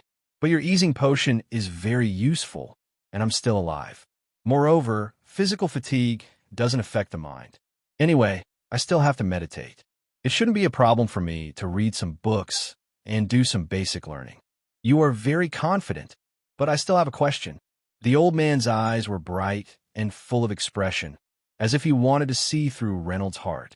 From your performance in Ice Peak Fortress, I can see that you are humble, friendly, tenacious, intelligent, and now eager to learn. I really can't imagine how someone like you won the title of Capital Wanderer Dog. Don't you have a good reputation in the circle of nobles? Reynolds was silent. This was indeed a difficult question to answer, but he had to answer it. With Ice Peak Fortress as a starting point, he could start a new life. He could send Eddie and Giles, who were familiar with him, to go shopping together, but he couldn't prevent his past experiences from being transmitted to Ice Peak Fortress. Sooner or later, such as today, he would have to explain this change. I encountered an assassination on the road. I died, or I thought I died once. Reynolds was telling the truth. I felt my soul leave my body, and I kept falling. I saw hell, I saw the devil, and I also saw people who were controlled and harmed by the devil. I thought back to what I had done, and it was obvious that I was wrong. I magically came back to life. Of course, I had to change. The qualities you just praised me for, it's not that I didn't learn them. I understand them, but I didn't practice them. I'm not in my nature to some extent, just like an actor playing a role. It's just that I hope the qualities of this good person character can become a part of me. Don't worry, child. The world is like this. Seeing an example and then imitating it is not called acting, but learning. From the moment Wawa fell to the ground, we have been going through this process. You're doing very well now. Persevere. I think this is why the goddess can show her miracles by your side. If the goddess really showed her miracles, it would probably be a strike of divine thunder, right? Reynolds didn't dare to make a move. Chapter 259. This book is called Prayers and Rituals. You can do it according to the method. I suggest you choose the body ritual of divine grace and learn this before you consider the others. On the one hand, you have already triggered a miracle from God, so the success rate of starting from divine grace will be higher. On the other hand, once you learn this ritual, you won't need a soothing potion. The ritual is more effective in eliminating fatigue and healing internal injuries. In addition to divine spells, Gerlin also dabbled in magic and general alchemy. The room opposite the platform on the 4th floor is the library. The 7 red shelves contain books related to spells. You can find a book called The Mysterious Wisdom in Stories and Proverbs, which can be used as a beginner's spell. I have to remind you that it is very difficult to cast a spell without the help of divine power. Not everyone can succeed, and it doesn't mean that success will be repeated the next time. Divine spells are always the best choice. Alchemy is not as strong as magic, but at least it is more stable. You have to be prepared for continuous failure, but I don't want you to be trapped in failure and be entangled in it for a lifetime. The old man took a key from his waist. This is the spare key to the library. Don't lose it. If you can understand the books inside, then you can read them, but don't practice them, especially before you ask for my opinion. Especially those martial arts and secret skills of the school, they have requirements on the body and the mind. Blindly practicing may lead to death. Reynolds took the key. I understand. I promise to be careful. You are a person with a brain and self-control. You can even suppress drug addiction. I believe in your self-control. Reynolds, how's your withdrawal reaction going now? Can you tell me what addiction it is? My body still feels uncomfortable, but it is much better than before, and it will gradually get better. I believe that I can finally get rid of these symptoms. Oh, the drugs I used to take were more complicated, but the most important one was still Magic Dream. Magic Dream? How did you get this drug? Where did the prescription come from? Why did you eat it? I don't remember. Is there a problem with this drug? I only know that it has the strongest hallucinogenic effect among all the alchemy recipes I know. Forgive me, I don't want to recall and describe that feeling.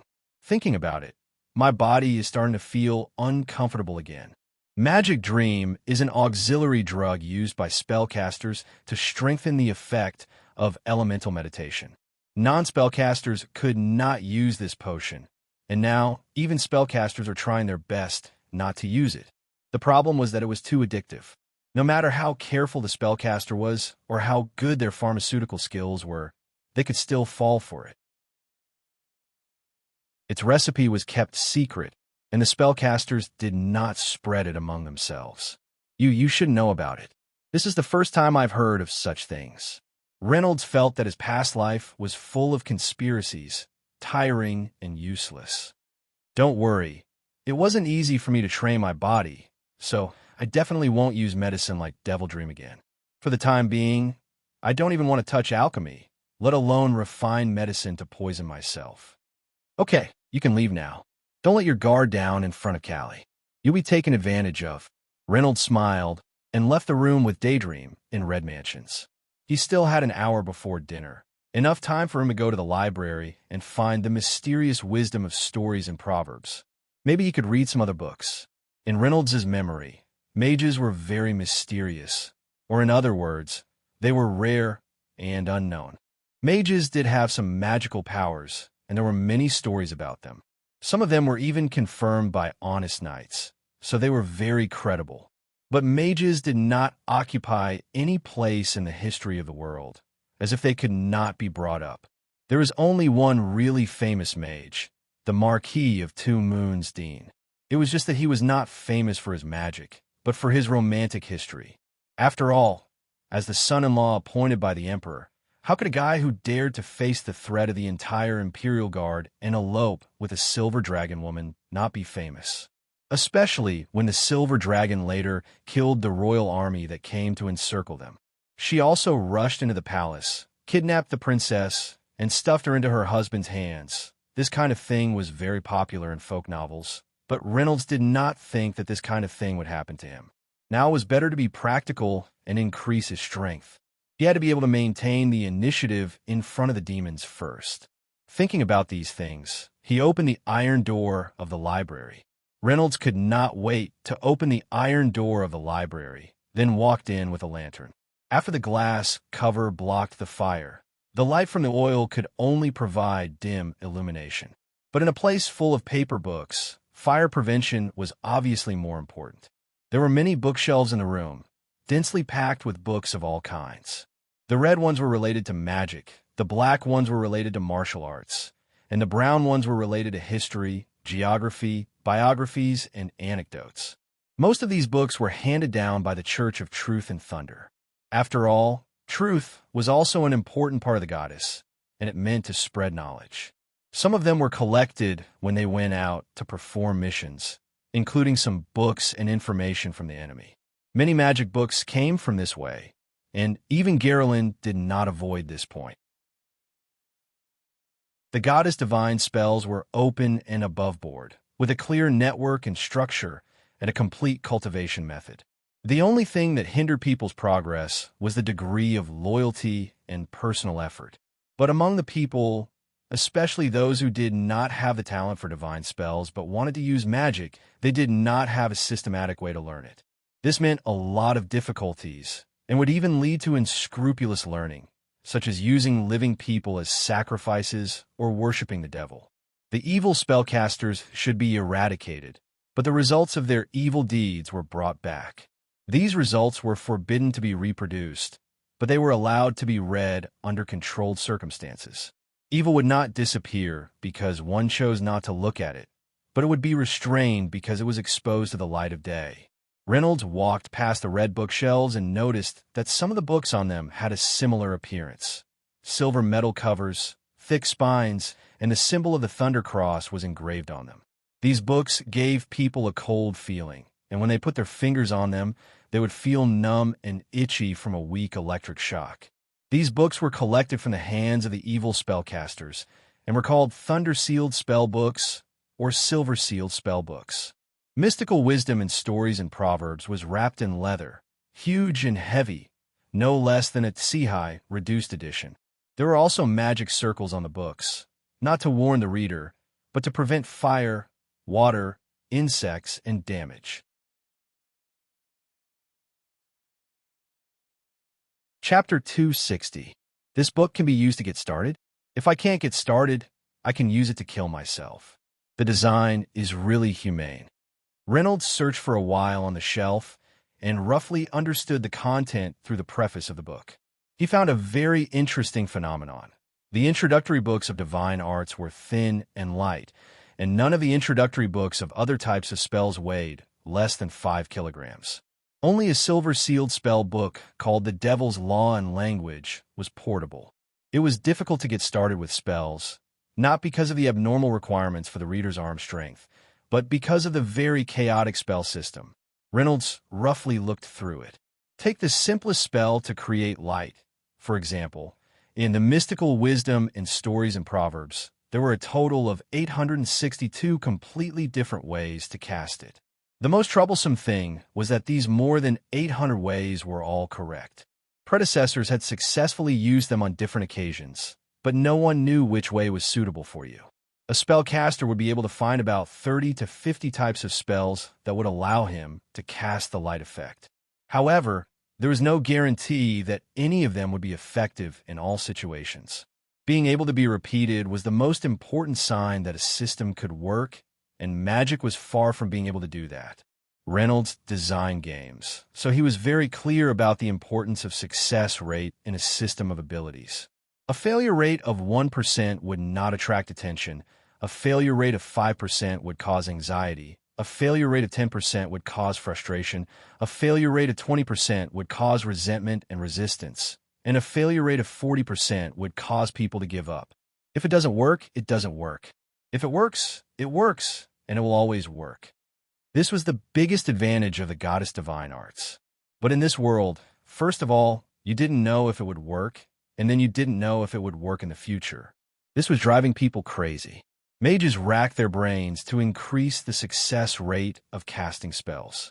The general method was to make it easier for their spirit to enter the state of casting spells and to synchronize with the fluctuations and frequency of the energy used as much as possible. And one of the methods was Magic Dream. The current Reynolds would never repeat the mistakes of Magic Dream, but he really had to think about how to go down the path of magic. He wanted to get back his body. He wanted to get rid of the devil's influence on him, especially the negative influence.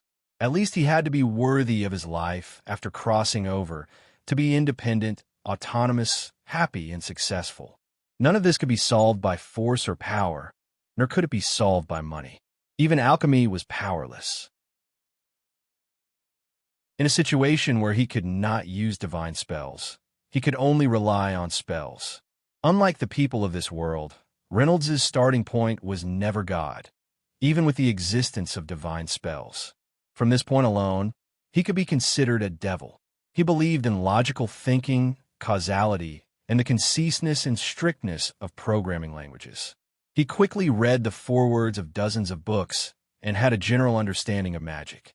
The goddess did not care about magic, as it was not within her jurisdiction. Magic was a natural thing.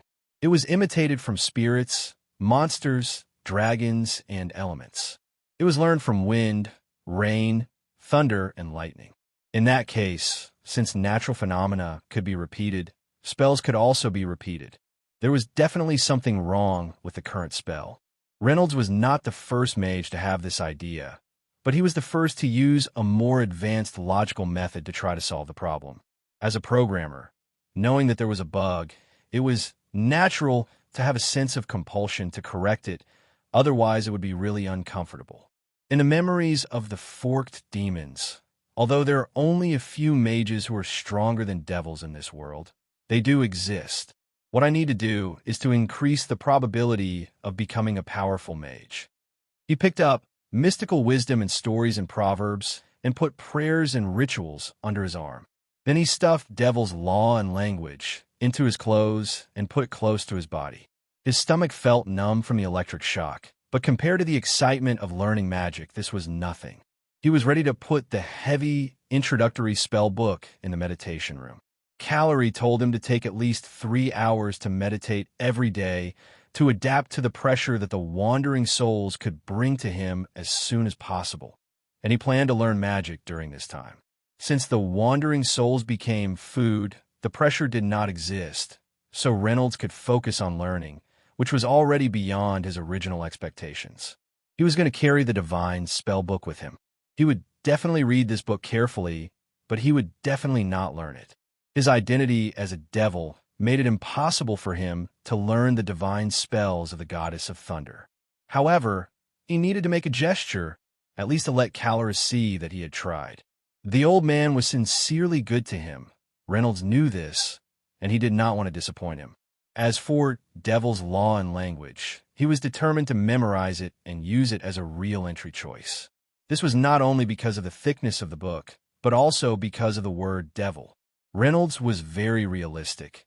He knew that he would not lose the various abilities of a contract demon because of one good deed a day, or that he could turn from a devil to an angel. He also knew that he would not become a real evil devil just because he learned devil's law and language. Since he was a devil, he would start learning from the most advantageous angle. This way the success rate would be the highest. After planning all this, Reynolds looked outside and found that it was almost dinner time, so he had to go to the Great Hall. Coming down from the library, Reynolds went to Callera's place to help him to dinner, only to find that the room was empty. When he reached the hall at the bottom, he saw the old man there, as well as the 3 young people and Coach Dyson. Dyson was injured. He had taken off his shirt, and his chest and abdomen were bandaged. His right arm was fixed with a splint and hung in front of his chest with a bandage.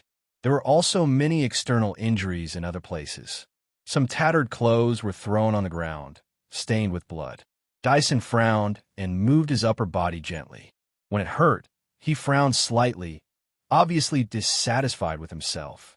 Callera was putting away the medicine. Come find me in 3 days to change the medicine. After 10 times, you can remove the bandage, but the injuries to your arms and ribs will take at least 3 months to heal. You have to carry these injuries into winter. It's nothing. Dyson glanced at Reynolds, his gaze somewhat complicated. No one knew what he was thinking. Oh, there's one more thing. You can't yell before removing the bandage, and you can't do strenuous exercise. Otherwise, you'll heal even slower and suffer for nothing. Reynolds secretly gave Angola a look which was filled with joy. Dyson could not yell or move, which meant that their training would be extremely easy. At least they would not be injured in the sparring, which was definitely a good thing.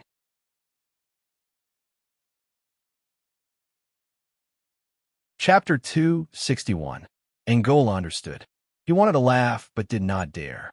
He could only rub the tip of his nose with his fingers to cover his slightly curled lips. However, Dyson still saw it. He glared and did not shout, but his voice still had a strong deterrent effect. Don't play these little tricks. I'll keep an eye on you. Don't even think about slacking off. From tomorrow onwards, any slack will get you whipped. My left hand is as good as my right hand. All right, we'll talk about tomorrow. Let the children eat first. Come with me, Dyson. I'll give you a prescription. The old man led Dyson to the tower. When they were far away from the hall, he asked, Dyson, how did you get injured this time? The rope was too old when we were climbing the mountain. It broke. Oh, I was patrolling along the route and found this on the cliff. Dyson looked back and took out a small cloth bag from his trousers pocket. He put on the splint of his right arm and carefully opened it with his left hand. Inside were 4 pieces of ginger yellow, fleshy plant tubers. Each piece had 3 slender green branches growing out from it, with 3 small red berries on top of them. After being bumped, squeezed, and hit, the berries were still intact. The crystal-clear red color had a watery appearance and looked very attractive. Giant fruit? Kipling was surprised. This is a rare good thing. Yes, I know, but this time, let's not give it to the church. Dyson clutched the cloth bag and said to the old man, I mean, the church has its own stock. It doesn't need these things as much as the young people. Make it into a potion, mix it in the soup, and let the young people drink it. Don't tell them, in case they slip up and the inspectors find out. Renault and Capus need to participate in the strengthening ceremony. Angola and Renault need to improve their physique. With this, at least they can live easier. The old man hesitated, pressed his chest, and then nodded. If the inspectors find out, don't say anything. I'll deal with them. My old face is still very dignified. Besides, you don't want them to know, in case they ruin your cold and ruthless image, right? I just don't want them to be like me. Dyson put the cloth bag in the old man's hand.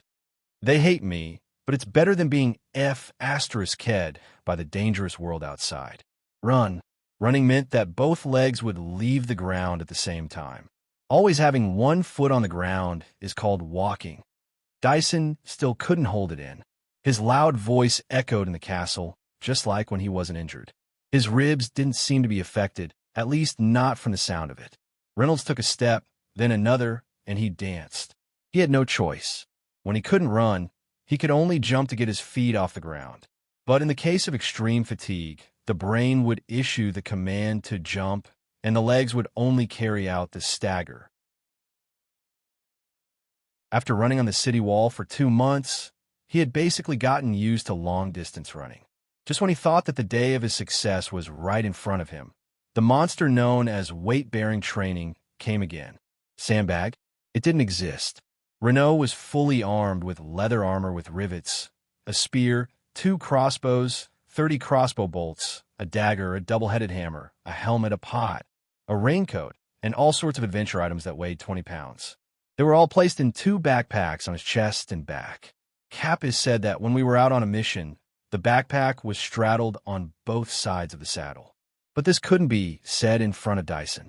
Once you mentioned that you had a horse when you were out, a horse would be added to your weight-bearing training the next day, the kind that needed to be carried on your shoulders. Reynolds thought about the image. Although he felt that it was probably a lie, he didn't want to try it at all. What would happen if you ran too much and got too tired? Reynolds would tell you. It would feel like going to hell. This wasn't an exaggeration. With every step he took, he didn't feel like he was moving forward. Instead, he felt like he was falling, constantly falling. The ground gave him no support because of the numbness. Only the eternal gravity was real. Falling was like a soul going to hell. The only thing that supported Reynolds not to stop was magic. After 2 months of training, the pain of the whip was no longer stimulating. Dyson's roar had become like a lullaby. Even the meat soup for dinner had lost its appeal. As Reynolds ran, he recited the incantations with his footsteps. He classified, organized, and summarized them in his mind over and over again to numb himself. As it turned out, as long as he didn't think about stopping, his legs might not stop. Come, we'll have more today. Have some soup. Old Kipling was leaning on a walking stick.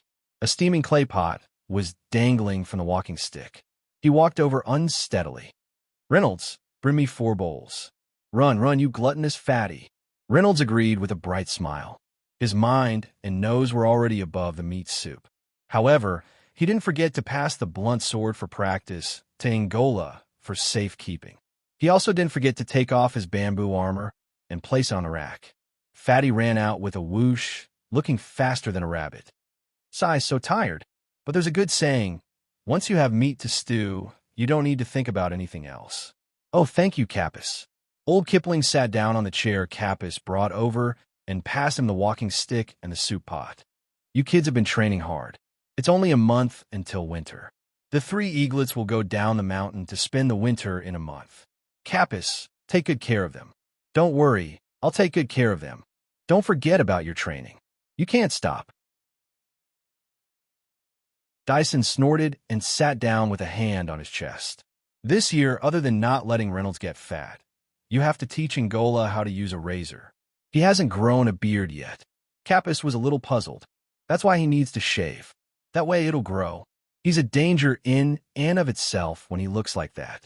It'll be better if he has a full beard. Yes, the beard is the armor. Remember that. Capis's expression twisted. Angola, on the other hand, didn't express any agreement or objection. If someone passed him a razor, he would use it. He didn't reject it. If no one passed it to him, he wouldn't think about it. He wasn't obsessed. What meat is in the pot? It smells so good. Reynolds hadn't eaten pigs, cows, sheep, or chickens since he came to Ice Peak Fortress. However, he had eaten horses, griffins, wolves, foxes, rabbits, and squirrels. Reality proved that as long as one had the glutton empire's don't waste, don't ask for extravagant spirit, there was nothing the body couldn't endure.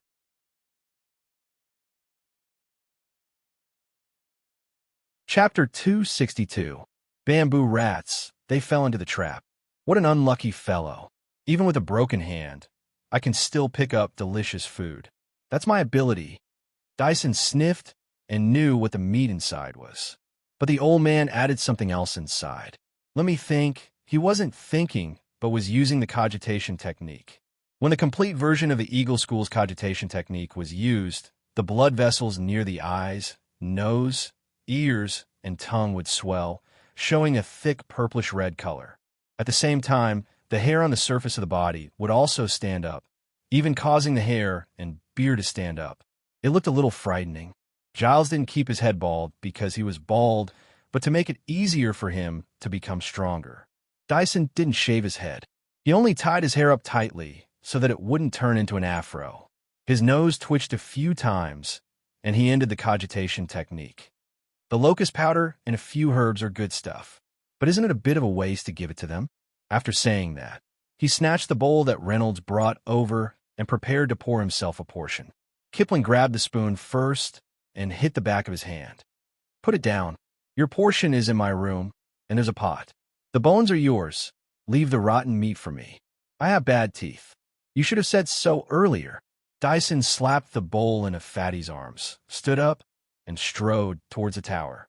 After entering the castle, he found an empty corner, took a sip from his water bag, and then leaned against the wall to take a nap.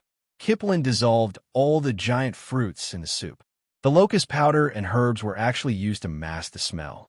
The four youths, including Reynolds, divided the meat and soup in the clay pot equally. Under Kipling's gaze, they couldn't give Reynolds more even if they wanted to. It wasn't allowed. Each person only had one bowl, and it wasn't much compared to their stomachs. However, after this bowl of soup entered his stomach, a warm feeling spread throughout his body. Every bone, every muscle, and even every hair on his body was filled with a sense of comfort. Reynolds used the cogitation technique to observe his body, and even found that some of the bruises caused by training were rapidly healing. There's medicine added to the soup that will help you recover. All right, there's no need to train today. A good sleep is more useful than anything else. If Dyson asks, tell him I said so. Kipling looked at the empty jar with satisfaction. Just as he was about to get up and leave, he was stopped by Reynolds. "Teacher, I have to report something to you." Ever since he learned how to meditate and began to experiment with spells, he used the term teacher. For the first spell, I can do that now. He reached out his hand, his palm facing the empty pot, and said softly, "See."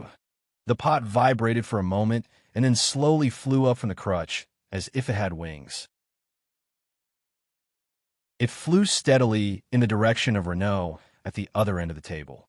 Reynolds curiously stretched out his hand and poked the clay pot lightly. The clay pot tilted and drew a small arc in the air, but it still came to Reynolds' hand. "It's not a divine spell. What a pity. But I still congratulate you for having talent in magic." The old man applauded and said, "How did you manage to cast a spell with only one syllable?" He didn't ask about the controlled distance of the spell, nor did he ask about the weight and speed of the object that could be moved.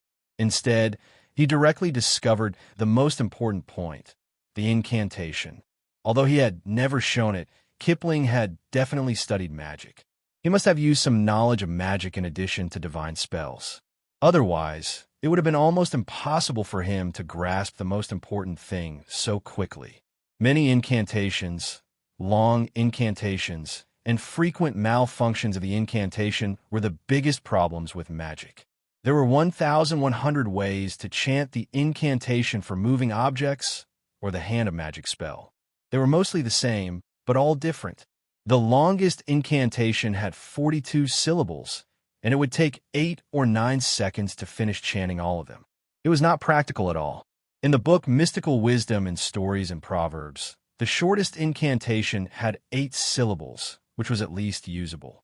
And in the Laws and Language of the Devil, the incantation had 3 syllables.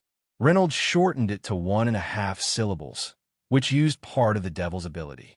I still can't explain how I did it. Maybe it's just a coincidence. Maybe it's a blessing from the goddess, or maybe I did something right by accident. Reynolds pushed with both hands, and the pot flew back to the old man, hanging on his cane. "Teacher, I want some paper and a pen. I want to summarize this spell properly. I have a feeling that I should be able to discover something." "You have a feeling? Then this must be a blessing from the goddess." Old man Kipling was very happy. It is recorded in many ancient books that when a believer approaches the truth, the goddess will encourage and help you, providing you with inspiration. "Pen, no problem. Paper, use it sparingly. I can give you a blackboard. There should be a few hundred pieces of chalk in the inventory. Is this enough?" "Yes, thank you." Reynolds knew that paper was not as common in this world as it was in the future. The improved paper-making technique should not have been discovered yet. However, most of his time had been taken up by physical training and spell learning, so he did not have time to try making paper. In the process of constantly reciting the spell, he disrupted the established order of the spell in the book in his mind, and reclassified it, try to memorize it in a more convenient and regular way. In the process, he faintly felt that there was indeed some kind of rule, but it was too difficult to use his brain to calculate it. If only he had a database, it would be much more convenient to use statistics and program algorithms. However, without a computer, he could still do a lot of things with pen and paper. He was able to complete the spell Hand of Magic with a half-syllable incantation. There must be something fishy about it. How much did the devil's soul play in it? And what did Yin Rue, who had the ability to think from another world, do in it? What was the relationship between these changes and the Hand of Magic spell in the spellbook? Reynolds consumed his soul in exchange for a smarter brain from hell, so he would always be thinking about it.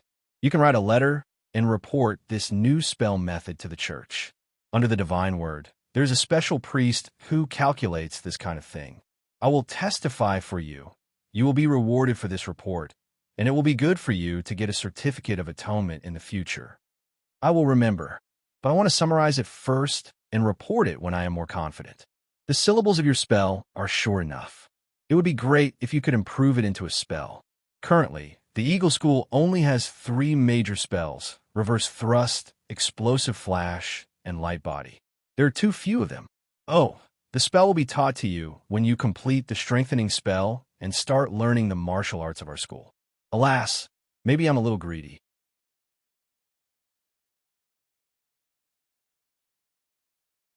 Chapter 263. Incantation. Reynolds had a flash of inspiration. Maybe he couldn't only pay attention to the red bookshelves. Those martial arts on the black bookshelves might also provide him with inspiration. Just as he was excited about discovering a new domain and crying about the increase in reading volume, an unfamiliar loud and clear roar echoed from outside the stronghold. Where is everyone? Why is there no one? Quickly open the door. A team arrived outside the door. 6 knights wore steel armor and rode majestically on large brown horses. The horses also had a full set of armor. From the back to the buttocks, they were wrapped in thick cloth armor with iron plates sewn on it.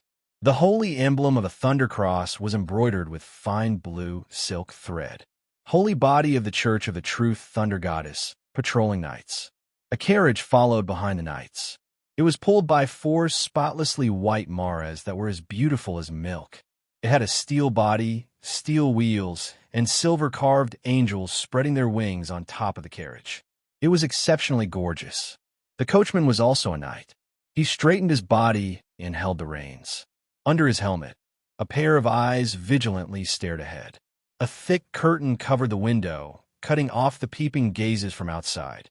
For some reason, beside the white horses following behind the carriage, there was also a fully armed brown horse without a knight. It could be seen that this horse's spirit was low and its eyes were hazy with tears. The gate slowly rose. The team stepped on the dense sound of horse hooves and entered. The iron wheels struck the stone floor with an ear-piercing sound. At this time, Old Man Pu Lin was pondering why the patrolling team had arrived at the castle more than half a month in advance. Reynolds, on the other hand, despised the incomplete industry without rubber in his heart and felt regret for the hearing of the passengers in the carriage. The leading knight easily jumped down from the horse's back. After taking off his helmet, there was a delicate and handsome face under his golden hair. Reynolds reckoned that his age should be about the same as his, which was around 27 or 28 years old. However, it was very obvious that he was much more handsome than him. Oh, he should be more handsome than Reynolds. This was more accurate. Patrolling Knight Gray, welcome, welcome. We didn't receive any information that you were coming. This is truly a pleasant surprise. Old Man Pu Lin leaned on his cane and walked forward. Kara, quasi-patrolling chief, please call me that. The young man and the old man shook hands, but their tone didn't seem to be enthusiastic. You definitely won't receive any information about the patrolling inspection this time, because I didn't announce it at all. Oh, Old man Pu Lin withdrew his hand. Then this time, will it be the same as the past, where I let 3 young people pack up? 3. Didn't you have a newcomer here? Where is it? Let me see. What do you mean by letting you take a look? Don't you know how to move your eyeballs? There were only 6 people in Ice Peak Fortress. How could they not be able to keep watch? Was he really blind, or was he pretending to be blind? Reynolds hated this kind of person the most, so he used his finger to block one of his nostrils and snorted towards the ground. Reynolds Hall, looks like it's you. Quasi-Inspector Kara bypassed Old Man Pu Lin and went straight to Reynolds. The knights behind him dismounted at the same time, holding their swords and glaring at him, as if they were cheering for him. When I heard that you came to Ice Peak Fortress, I knew that the will of the goddess is great. Rewards and punishments are fair and reasonable. I already knew this before coming to the ice-sealed fortress. Ramstein chuckled and was secretly pinched by Wumama. If you know that, you should stay away from the car department. Durham stretched out his hand, his steel fingers swaying on both sides of Reynolds' cheeks, as if he was going to pinch him. What a good person she is. Who was the car department? Reynolds rolled his eyes. There were a lot of gaps in the memory he received, especially the romantic affairs of the prodigal son. He guessed that the old owner of this body didn't want the new resident to know. Yes, she's a good person. Reynolds answered perfunctorily while taking half a step back. Although he could be resurrected after death, and the people present probably wouldn't let him be strangled to death, it was uncomfortable to see those hands swaying in front of his eyes. Durham's eyes suddenly burst into flames of anger. Could it be that Reynolds said that the car department was very good and angered him? Just as anger appeared in his eyes, the holy emblem hanging on the chain in front of Durham's chest vibrated. He quickly calmed down, and there was even a trace of a smile on his face. Reynolds was a little unsure whether it was better to vent his anger or to change his face like a lunatic. Pu Lin just said that there were only 3 people to pack up. Is that including you? Collingwood is a good village, but it's still too small and poor for the son of the Earl. I also agree with your idea. I prefer Ice Peak Fortress, so I won't leave this winter. Oh, that shows that you've been training very hard. You're worthy of being a good child that Earl Hall is proud of. Durham suddenly changed the topic and became serious and severe. It seems that the people here pay too much attention to your training and have neglected to patrol the surroundings. I was attacked by a griffin on my way here. 2 knights were sacrificed, and their corpses fell off the cliff and couldn't be recovered. This is an extremely serious dereliction of duty. Lord Chief Inspector, we're very sorry to hear this news, but what's the matter with the griffin? If there are monsters, according to our duties, we'll hunt them, but we've never raised or owned monsters. Old man Pu Lin knocked his cane on the ground, and his tone also became serious. Under the gaze of the goddess, only the truth can stand firm. You want reason? That's fine. Durham said. The griffin that attacked had a large skeleton, but its body was thin, and its eyes were blood red. It was obvious that it was still in some kind of anger and sorrow. Its attack wasn't for food, but purely to vent its anger. It's obvious that either its spouse or its children are dead. Tell me, have you killed any griffins recently? Old man Pu Lin slowly exhaled. The teachings of the Truth Thunder Goddess made him unable to lie. Yes, 2 months ago, we really did kill a griffin. That was a cliff griffin, and it's very vengeful. After you killed one, why didn't you look for its nest and uproot its relatives? Because when we killed the griffin, its entire body was burned by the flames, and we couldn't distinguish its species. Now I'll tell you that it's a cliff griffin, and its threat is increasing. The Ice Peak Stronghold wanted to kill this lion vulture and get its head before winter. Oh, just let those of you who want to leave the fortress and go down the mountain to avoid the snow carry it. But the cliff griffin can't spend the winter here. It'll either leave before it snows, or it'll freeze to death on the mountain. There's simply no need to take the risk to eliminate it at this time. Do you want me to tell this to the widows of Gun Teepee and Nightrus, or their parents and children? Durham snorted. Eliminating this griffin is an order, and it's your duty to carry out this order. Don't worry, the reward won't be small, and I'll give you a mission certificate. I can let you set out immediately.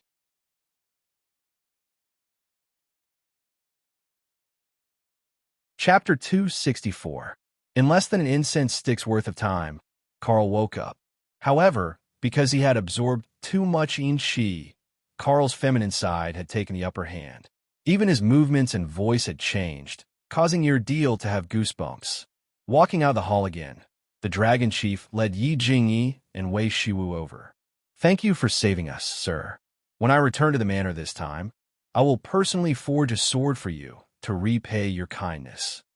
Everyone who heard this was moved. Hidden Sword Villa was famous for its swords, and the sword forged by the Villa Lord was the reward for the famous sword conference that was held every 10 years. The entire Jianghu went crazy for it. This sword was not only a first-rate divine weapon in Jianghu, it was also a symbol of status and strength. Then I shall thank you in advance, Manor Lord. Irdeel Wind cupped his fists and replied. Actually, he didn't care that much. After all, mortal weapons were mortal weapons. No matter how sharp they couldn't compare to the magic treasures of immortals. Don't talk about those useless things. Let's get down to business, Xiao Sha said impatiently. Senior, why do you say this? Hasn't the Immortal Martial Assembly already started long ago? Treating illnesses is also a part of it. If you don't believe me, you can ask Manor Lord Yi. Irdeel said with a smile. Xiao Sha was deflated. He said in a low voice, We are saving people from the sword-hidden peak. Why would you ask? After casually teasing Xiao Sha, Irdeel did not delay any longer. As everyone knows, the Grotto Profound Heaven Realm is the peak of the martial way. If you want to enter the Profound Heaven Realm, the difficult thing is not strength, but intent. Many simple-minded and stupid people struggle for half their lives in the Earth Realm, but when they enter the Heaven Realm, they go straight ahead without any bottlenecks. Most of the people from the sects were at the peak of Earth Realm, and all of them listened carefully. And there are some who have been smart since they were young. They could be said to have been successful all the way until they reached Heaven Realm. They reached the peak of Earth Realm at a young age, but they stopped there for the rest of their lives. Many of them must have asked the seniors in their sects what a concept is, but most of them can't say anything about it. Actually, the concept is a manifestation of obsession. Some people are extreme to the sword, some are extreme to the spear, and some are extreme to the saber. So in the end, their concept is mostly reflected in their weapons. This kind of heaven realm is the most common, and it's also the easiest to break through. Of course, in comparison, it's a bit more ordinary. As for the other type of people, they might also be proficient in a certain type of weapon, but they have an obsession hidden in the depths of their hearts that they do not dare to face. Naturally, they're unable to break through for a long time. Irdeel glanced at Big Bill and Yuri, then said, If these people want to enter the heavenly state, there are two ways. The first is to obtain them or destroy them. This way, their obsession will disappear. Of course, this method might be a little cruel. You are all righteous people, so you might not want to do it. The second method is to let go, but since it's an obsession, letting go is easier said than done. This is also why it's so difficult to enter the heavenly realm. Most of the people present here have been trapped for so many years because of someone they can't let go of. Isn't that right, Big Bill? Everyone in Jianghu knew about Big Bill and Yuri. She was the only one who kept hiding and deceiving herself. She had delayed herself and the man who loved her. Big Bill blushed and glanced at Yuri from the corner of his eye. Yuri was still looking at him affectionately. I won't talk about this anymore. I'm sure you all have your own thoughts. I wish you all a breakthrough to the heavenly state as soon as possible. I hope that one day I'll be able to attend your wedding. Yuri, who was always cold, stood up and bowed back. Thank you. No one knew what he was thanking. Listening to your words is better than cultivating for more than 10 years. Thank you, sir. Lu Jingtao stood up and saluted. Then, many people stood up and thanked him. You're welcome. You'll find out sooner or later. Some obsessions can't be solved just by talking about them. You still have to rely on yourselves. Actually, entering the heavenly state is not difficult. It's just the beginning of another path. The audience burst into an uproar. For them, entering the heavenly state was their lifelong goal, but today, someone told them that it was just the beginning. Quiet. The person who had saved the Blade King shouted. He was originally calm, but now he seemed to be anxious. The noisy scene quieted down immediately. Then, he looked at Erdeel and said, "You continue." Erdeel smiled. These people have been trapped for their whole lives. When they were young, they might have thought that 200 years was a long time. Now that they were nearing the end of their lives, the longer they lived, the more they feared death. May I ask if there are immortals in this world? The legend of the Immortal Island has been passed down for a long time. Many people have gone there to search for immortals. Some never came back, and some came back alive but found nothing. After a long time, immortals became a legend. Erdeel changed the topic. But when we reach the heavenly state, we come into contact with another kind of power. I call it the power of heaven and earth.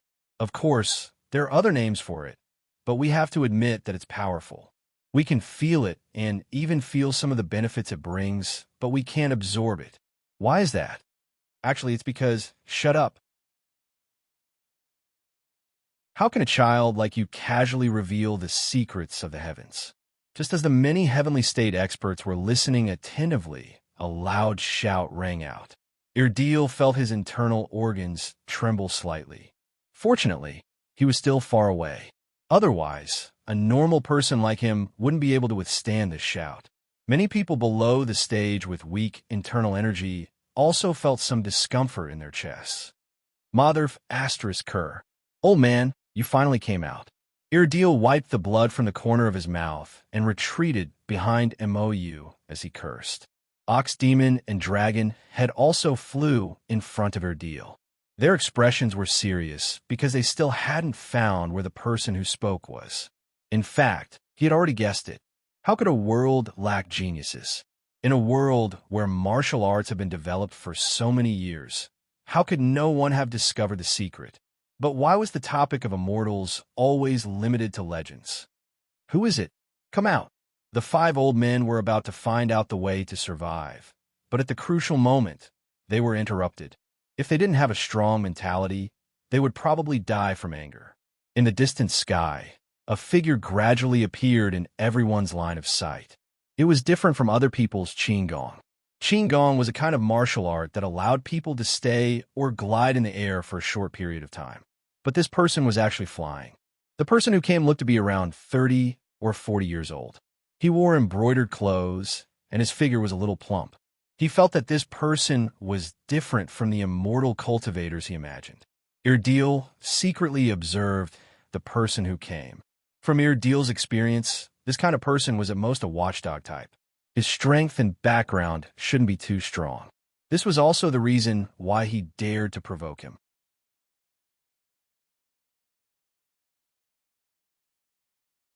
Chapter 265. Penglai Immortal Island's Guardian. Fong Mo, the newcomer said arrogantly. He didn't seem to put the 10 Heaven Realm experts in his eyes. Penglai, it's actually Penglai. That means the Immortal Island really exists. Everyone was excited. Who didn't want to live forever? So it's Lord Immortal Envoy. This old man greets you. The old man, who was originally angry and itching to tear the newcomer apart, suddenly changed his expression. His smile was as brilliant as a chrysanthemum. Fong Mo didn't bother with them. He stared at Ildri Fong as he coldly spoke. Brat, don't think that you can spout nonsense just because you're a little smart. Be careful, trouble comes from the mouth. Let's end this immortal martial assembly here. In order to prevent you from spouting nonsense again, I will give you 2 choices. Either you obediently follow me, or you never speak again. Erdeel's expression kept changing. This guy could fly on a sword, so his realm wasn't low. Ordinary Heaven Realm experts wouldn't be able to fight back in front of him. Just as Erdeel was hesitating, a voice rang out. During the Qin dynasty, someone used great magic power to divide the 9 provinces into 2, leaving only the barren Yong province. Shut up! Fong Mo shouted angrily again. A middle-aged man with white hair and a beard appeared in the air. He was wearing a white robe, but he was holding a wine jug. This person didn't rely on any object, but directly floated in the air. Master, Yang Yifei bowed respectfully. So sword immortal Lowell is really an immortal. Lowell ignored Yang Yifei and the others. He looked at Fang Yemo with disdain and said, "What? You can do it, but you don't allow this old man to say it? You're just a gatekeeper and errand boy. Do you really think you're a big shot?" Fang Yemo built his foundation at the age of 30 and was now in the middle stage. He was considered the leader of the younger generation in the Fang clan. It just so happened that it was his turn to guard the immortal passage. He didn't expect Lowell to humiliate him like this. Even if he couldn't see through Lowell, he was still from the world of martial artists. Fang Yemo didn't feel much fear in his heart. He was just a little afraid that Lowell could fly. In the face of Lowell's disregard, Fang Yemo didn't quarrel again. Instead, he pinched his sword and shouted, 10,000 swords art, evil slayer. This was Fang Mo's strongest move. The sword behind him soared into the sky. In an instant, the sky was filled with countless sword shadows. Countless sword shadows poured down from the top towards Raoul. Facing the sky full of sword shadows, Raoul casually took a sip of wine and said disdainfully, "You can't even combine 10,000 swords into one. What kind of evil are you trying to kill? I can only show off in front of martial artists." Everyone below was fascinated by such a sword skill. They didn't expect Lowell to say that it was so unbearable. Lowell's figure was submerged in the sky, full of sword shadows. "This is how to use a sword." Lowell's voice rang out again. Everyone seemed to vaguely feel a beam of light floating past, and then Fang Yemo was sent flying. A sword light soared into the sky from the dust on the ground. Fang Yemo ran away without leaving any harsh words. What everyone didn't see was that at this moment, a sword mark was clearly visible on his face. It was like a slap left there. He had tried everything, but couldn't get rid of it. How could he have the face to stay here? Didn't you hit him a little too hard? A black figure appeared beside Lowell. "I left a mark on him. He'll remember," Lowell said indifferently. Dressed in black, with a determined face, messy long hair, and a huge black sword on his back. This person was the legendary sword sage, Tooba Sinan. It turns out that he has reached another level. It's ridiculous that we always imagined him as an enemy. Wu Ming, who was in the crowd, felt a little helpless. Since things have come to this, we won't hide it anymore. The sword sage looked at Deal with a complicated expression. He didn't know where this kid came from, but he messed up their original plan. As Brother Lowell said earlier, the place we are now in is only one of the 9 states, and it's the most barren one. During the pre-Qin period, the spiritual energy in the 9 states declined. I don't know which bastard came up with this idea. He divided the spirit veins in Yongzhou and planted them in the other 8 states, abandoning one state to protect the other 8 states. The people from Yongzhou naturally didn't agree, but an arm can't twist a leg. How could the power of one state be a match for 8 states? Yongzhou was completely destroyed. The 9 states were originally one. If they only transplanted the spirit veins, the spiritual energy in other areas would inevitably overflow. However, they didn't dare to bear the great sin of destroying a state, so they worked together to open up a small world and sent Yongzhou into it.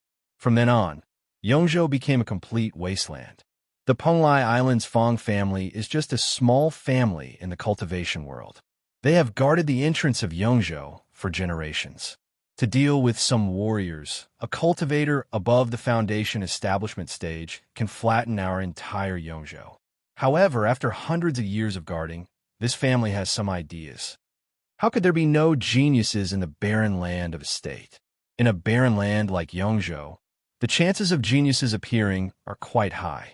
However, without the support of spiritual energy, no matter how much of a genius they are, they won't be able to live past the age of 100. Thus, they quietly opened up a small gap and let spiritual energy in. However, there can't be too much spiritual energy or it might be out of their control. Their goal is to break through to the foundation establishment stage in such a barren land, which is to break through the shackles of the heaven realm. Every once in a while, They will send someone into Yongzhou to check on the situation there. I believe you've already guessed that the person patrolling recently is Fong'an. Fong'an is a carefree person and does things as he pleases. As the patrolling person, he developed feelings for the people who were imprisoned. It was also with his help that Brother Lowell and I found out about this and were able to break through. The reason why we didn't tell everyone before was because we were afraid that if this matter was spread widely, the Fong family would find out and they would try to silence us. However, about half a month ago, Brother Lowell and I both broke through to the Foundation Establishment stage and reached the realm above the Foundation Establishment stage. According to Fong'an, the person with the highest realm in the Fong family is only above the Foundation Establishment stage. From then on, our Yongzhou can be considered to have the right to talk to the Fong family. The Fong family embezzled from their own people, so they won't dare to casually spread this matter. Everyone has a rough understanding of this matter. After this, I will spread the cultivation method. Everyone can give it a try. However, cultivation requires a high level of talent. If your talent isn't enough, remember not to force it. Work hard to reach the heaven realm, and increase your perception is also a method. Whether you fight for Yongzhou or live a peaceful life, the choice is up to you. This matter ends here. The crowd gradually dispersed. What they saw and heard today could be said to have overturned their understanding of the world. They needed to properly digest it.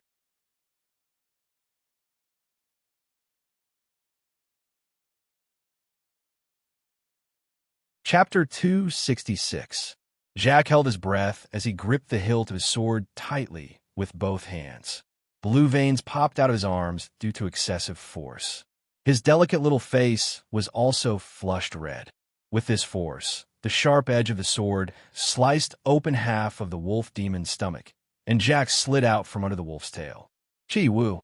The weight of Hua LV's internal organs was pressing down, almost falling out of its stomach. The entire wolf demon was abnormally weak, but even so, the wolf demon relied on its tenacious vitality and bombarded Jack with its iron broom-like tail.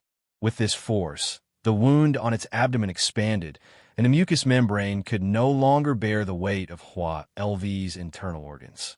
Like discarding garbage, it threw all those things that were in the way out of the body. With a crash, the internal organs fell out. The wolf demon that turned its body raised its sharp claws high, wanting to slap Jack. If it died, it would take one of them down with it. At this time, the relatively outstanding Ruby finally finished off the wild wolf beside him.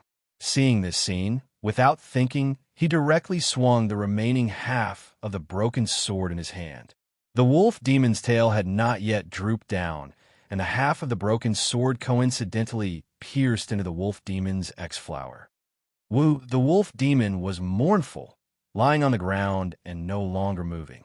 Jack, who was about to block with the back of the sword in front of him, was stunned for a moment. He hurried forward and stabbed the tip of the sword into the wolf demon's eye socket. He turned the hilt and stirred with all his strength, only stopping when the wolf demon's brain was completely messed up. When the other wild wolves saw that their leader was killed, they ran away with their tails between their legs. In the process of escaping, a few more were killed by the patrol team members. Many of the injured team members sat directly on the ground, panting heavily. Fighting with those wild wolves was also a very exhausting thing, not to mention that they had previously restrained the wolf demon for a long time. One by one, they were panting like bellows, their chests rising and falling violently. Many people trembled with numb palms, took out the medicinal powder ground with the imperial herb from their clothes, and carefully applied it to their wounds that were scratched by the wild wolves. I hope they won't be infected with rabies. This sentence popped up in Jack's head, but he didn't even understand what rabies meant. Stunned for a moment, Jack pulls the katana out of the wolf monster's eye socket. The broken liquid of the wolf monster's just washes the blade. Under the reflection of the sun, the blade is still sticky, looking like a layer of cream, which is extremely disgusting.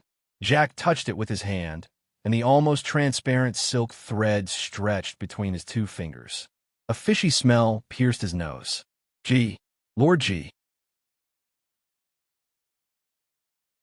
Rubicon stood up and staggered over to Jack's side.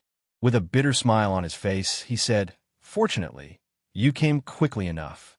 Otherwise, this wolf demon would have tortured us brothers to death. Hell, even if I didn't come, after you kill those wild wolves, you can still wear the wolf demon to death." The honest-looking young man chuckled. He looked at the corpses and fell silent. Zwa is dead, and we couldn't save the villagers. They fled in different directions and weren't killed by the wolf demon. Instead, they died under the claws of the wild wolves in a panic. Rubicon shook his head. It's fine if the pack of wolves swarmed around. Fortunately, this wolf demon didn't act alone. Wolves that act alone like to sneak up on their prey. I just don't know if this wolf king who cultivated into a demon, now they are our prey, Jack said. Rubicon was stunned. Yes. His gaze swept back and forth between the huge wolf body and the corpses of the wild wolves. It's a pity. If only the demon's meat could be eaten. What about these wild wolves? They have been with the wolf demon for a long time. Who knows if they have been controlled by its aura? It's best not to think about attacking them. Rubicon was experienced. After resting for a while, Rubicon walked to the back of the wolf demon. Compared to the corpse of the wolf demon, the dry and cracked ground looked more like a huge monster. It opened its mouth and wantonly drank the blood of the wolf demon. It's a pity that my katana is broken. Rubicon frowned and pulled out the broken katana from the wolf demon's penis. The katana was stained with the wolf demon's blood and some filth. The smell of blood and stench mixed together. It was so strong that it made people frown. Jack shivered. He finally understood why the wolf demon's last claw didn't land on him. It would be great if we could forge a steel spear. Then, even if another wolf demon were to appear with our brothers holding it back, we would be able to stab it in the ass with a spear. Luby casually threw the broken knife to the side and made a shocking statement. But looking at the reaction of the patrol team, it seemed that they were used to it. Jack gulped. He had only left the patrol team for a short time. Why didn't they teach him how to stab a wild beast in the anus? Jack imagined himself stabbing a demon's anus with Sakura Chueshue. Sakura Chueshue seems a bit short. A 5 to 6 meter long bear demon shouldn't feel big.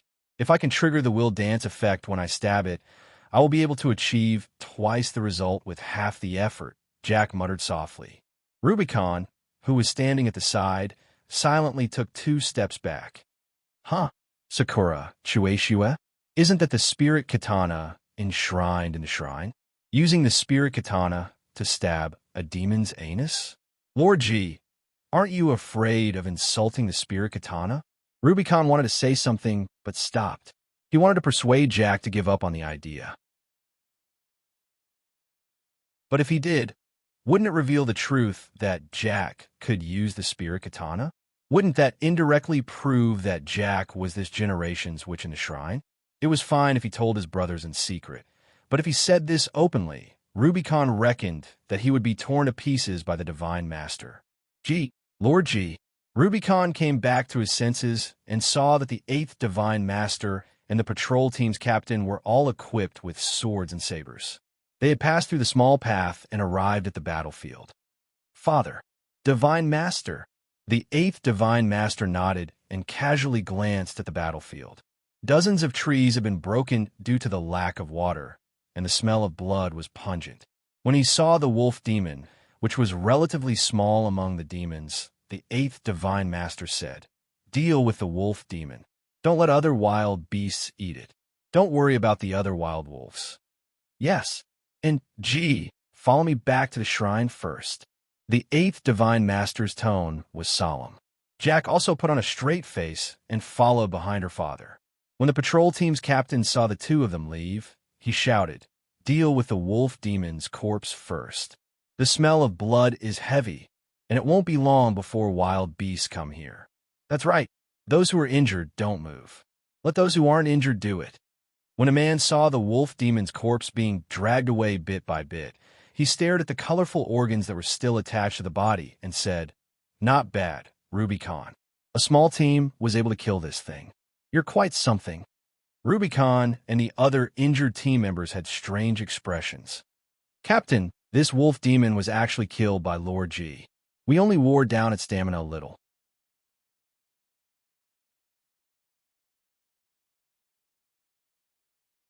Chapter 267. Really?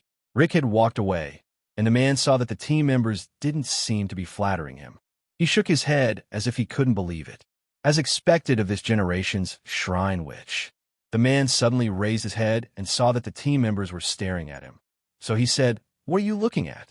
Haven't you seen the next generation Rick kill demons? Hurry up and go back to coax your wife. If something like this happens again in the future, let me know immediately." Jack followed closely behind his father and couldn't help but defend himself when he heard this. But those villagers, if they die, they die. How many do they die every year? Now that there are patrols, your mission is to train well and become the next generation Rick. But what? Rick stopped and turned around. There was no concern in his eyes as Jack had guessed. Instead, he became more and more indifferent. You're still growing. If you die in that place, what will happen to the village in the future? When you become an adult, your strength will be comparable to your mother's, or even surpass her. Rick paused and changed the topic. Since the establishment of the Eightfold Shrine, there have been very few witches who can control Sakura Chueshua, let alone the men of the Eightfold clan. Under normal circumstances, the shrine which is the top combat power in the village. As for the Divine Master, I believe you understand. It's not that I don't want you to hunt demons. If there are demons invading the village and wantonly killing the villagers, our Eightfold clan will naturally take care of them. But Rick changed the topic. You and Sakura are too young. There's still a lot of room for improvement. It's best not to take risks easily if you haven't reached that level. Next time there's a demon attack on the villagers, no matter what, you have to tell me immediately. Seeing his father turn around and walk towards the shrine, Jack also lowered his head. Yes, there are some things that couldn't be said, even if he wanted to tell his father his secret. Even if the shrine priestess had used the Sakura thousands of times, there would always be times when she was in a bad state and made a mistake. But he was different. He only needed to think about it, and those moves would change to perfection, as if they were as smooth as flowing water. When his physical strength increased and his endurance became longer, wouldn't it be easy to kill demons like the wolf demon with Sakura Chueshua in his hand? In particular, Jack was looking forward to seeing its power when he inserted himself into the monster's X-flower and released the wheel dance. His father had said so much because he wanted him to understand that it was not appropriate for him to deal with demons at his current age, even if he already had the ability to kill low-level demons. This thing was just like the candidate maidens in the shrine. Only after her rapid growth in her youth was over would she become an official maidens. Then, she would be released to fight against the demons and protect one side. When he was young, he was relatively weak. If he died in a battle with a demon, that would be a great loss to the shrine. Yejo village was a small place after all. To put it bluntly, the Yejo shrine was only supported by 2 or 3 big cats and small cats. Using such a reckless and fearless method to train a shaman and a divine lord, the 8-stage clan should have been extinct a long time ago. By the way, Rick, who was walking in front, said again, "Go to Amy's place when you get home." Amy? Jack was dumbfounded, and then he thought of something. Jack washed off the fishy smell on his body, changed into a new set of clothes, and then silently sat beside AI, and me was still sleeping soundly. Seeing that Sakura was about to wake her up, Jack hurriedly made a gesture. Looking at Mi's pale face, Jack fell in a deep thought. Although the doctors from the big cities could not tell what illness Mi had, and could only prescribe some medicine to strengthen her foundation, what if someone really had the ability to cure Mi? Jack made up his mind. He was going to discuss with his father in a few days and see if he could bring people to the big cities nearby. As if having a nightmare, Mi, who was lying flat on the bed, frowned. Drops of sweat appeared on her fair forehead. Sakura was just about to take out a handkerchief to wipe away Mi's sweat when the person lying on the bed seemed to be frightened. She lay on her side and curled up, looking very much like an abandoned kitten. "Big brother, big sister. No, don't leave me," she was mumbling. Jack gently lifted a corner of the blanket and held it in Amy's small hands that were tightly interlaced together. I won't leave AI me. As if by magic, AI me's furrowed brows gradually relaxed, and her tight little body also slowly relaxed. Only her interlocked hands held Jack's hand tightly. "Give me a fan," Jack said in a small voice. Sakura, who was kneeling opposite him, nodded. She found a fan behind another door in the room. "I'll fan her. You go prepare lunch." Sakura handed over the bamboo fan and tried to make herself as quiet as possible as she walked out of the room. Jack silently fanned himself. A cool breeze blew, and the sweat on AI Mi's forehead also slowly disappeared. Not long after, it seemed that Sakura's cooking had attracted the little glutton in AI Mi's stomach. AI Mi's little nose twitched first, and the sleepy AI Mi opened her eyes and looked at everything in front of her hazily. Big brother, is it morning already?" Jack smiled and said, "Little lazy bug, it's time for lunch." "Lunch?" AI Mi was shocked. Her eyes widened, and the memories from before flooded into her mind like a tide. She struggled to prop herself up. Her little face was full of anxiety, and her big bright eyes were also looking at Jack. "Are you okay? Are you hurt anywhere? Was the demon killed?" "Ruby and I worked together to kill the demon. Look, aren't I fine?" Jack supported AI Mi's weak body. This time, AI Mi finally freed her arms, and her hands touched Jack's clothes. "Are you really okay? That's a demon." Yagyu Sakura, who was sitting by the small square table, sighed. "AI Mi, didn't I tell you many times? Old Sama is very strong." AI Mi pursed her little mouth. If possible, she did not want to have anything to do with demons. Demons? They were the culprits who killed her mother. Okay, let's eat first." A week later, Jack's face was ugly as he listened to Ruby's report. The news that Ruby passed to him must have been exaggerated, but in reality, Jack squeezed out a sentence from between his teeth. They really said that. Yes, Ruby, who was kneeling in front of Jack, felt slightly suffocated. It had only been a week since they last met, and he felt that this Kisama's power had increased by more than a little. If it was not for the fact that he still looked like a child, he would have thought that he was the Lord God from 10 years ago. "Who is spreading the rumor? Have you found out?" "We only know that the source is from Granny's house. Among them, the servants spread it the most widely, we suspect." Without waiting for Ruby to finish, Jack interrupted him. "Servant? Which servant? The one who spread the rumor by the well?"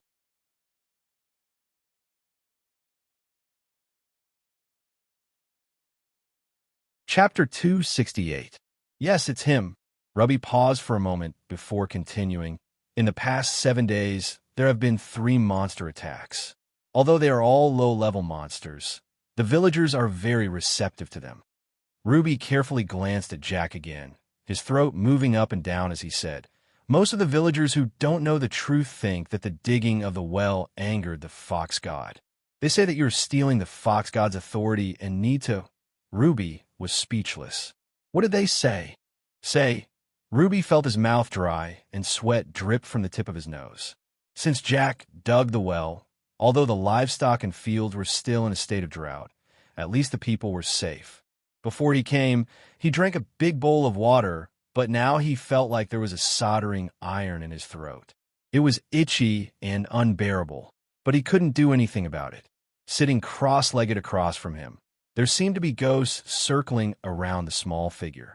Ruby's eyes were dry, and the nerves that connected to his pupils were bloodshot.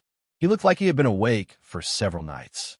The ghosts were laughing at him, and the laughter was sharp and piercing. "Ruby!"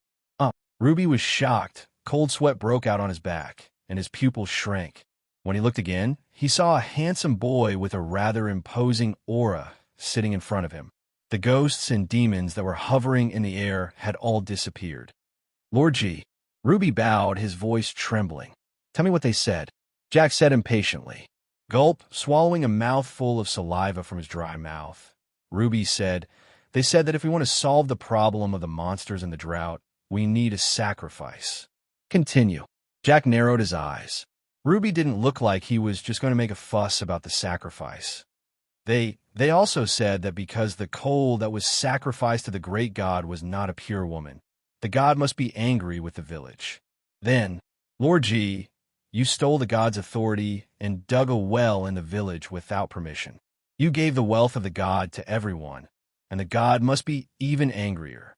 So he sent the monsters to kill the villagers who left the village one by one, and let Ikong village fall into despair. Furthermore, the sacrifice they want is no ordinary sacrifice. Someone once said that there was a problem with a sacrificial ritual several decades ago, and the god was furious. At that time, the god's anger was appeased only by sacrificing the blood of the god's shrine's witch. So, Jack narrowed his eyes, and Ruby didn't dare to speak. He had thought that Lord G would fly into a rage and would fiercely scold those fools. He had already prepared himself to be used as a punching bag by Lord G. However, the quiet Jack seemed to be brewing a storm. Rubicon recalled the monsters and banshees he had seen before, and his body trembled again. So they planned to sacrifice Sakura, or AI me, to the fox god, to seek forgiveness from the fox god, pardon them for the sins they have committed? Idiot. Too stupid. It was hopeless. Trying to push the blame for the failure of the ritual to a little girl who had nothing to do with him? Wouldn't this also offset the sins of the next generation Rick? Ruby dared not answer. It was as if there was a force pushing the burning anger in Jack's heart. They don't want to wash away the sins on their bodies. Rubicon answered carefully. According to them, those who were killed by the monsters were people who had drunk the well water. Oh, now you find me a person in the village who has not drunk the well water. Rubicon was silent. Jack's face was cloudy and uncertain. Should he go to his father for this matter? With his father's character for the village, he would definitely obey the public opinion and sacrifice the weak and useless waste AI me to the god. Jack was quiet and tried not to be blinded by anger. He learned from the knowledge of the other world that it was best not to make a decision easily when his emotions were fluctuating violently. Are these things spread by the handyman? Everyone believes the rumor that there is no such thing. We can be sure that the kid is one of the sources. Didn't the mother-in-law's family do anything to stop it? Rubicon was stunned and answered truthfully, "No, but this matter can't be stopped, right?" "Can't be stopped?" Jack sneered. That old ghost is probably trying to find an excuse for what he has done and wants to divert attention, right? He dares to deceive the god with his little tricks. I think it's good for that old thing to serve the god. Hurry up and dig a well. When the water is enough for the animals and the fields, we can clean up the low-level monsters outside the village. Those people won't say anything. Rubicon was embarrassed when he heard Jack's words. But now some villagers don't even dare to come to the well to draw water. They just gather together all day and want to hold a sacrifice. I'm afraid we don't have enough time. Jack frowned. Hire more people and try to speed up. Rubicon still had a bitter smile on his face. Lord G, these days there are low-level monsters harassing the village from time to time. The patrol team is divided into several teams. They dig wells in the morning, patrol in the morning and afternoon, and dig wells in the evening. Everyone's body can't bear it. And you know that since the news spread out, no one is willing to help us dig wells. What about the big clans who know about the sacrifice?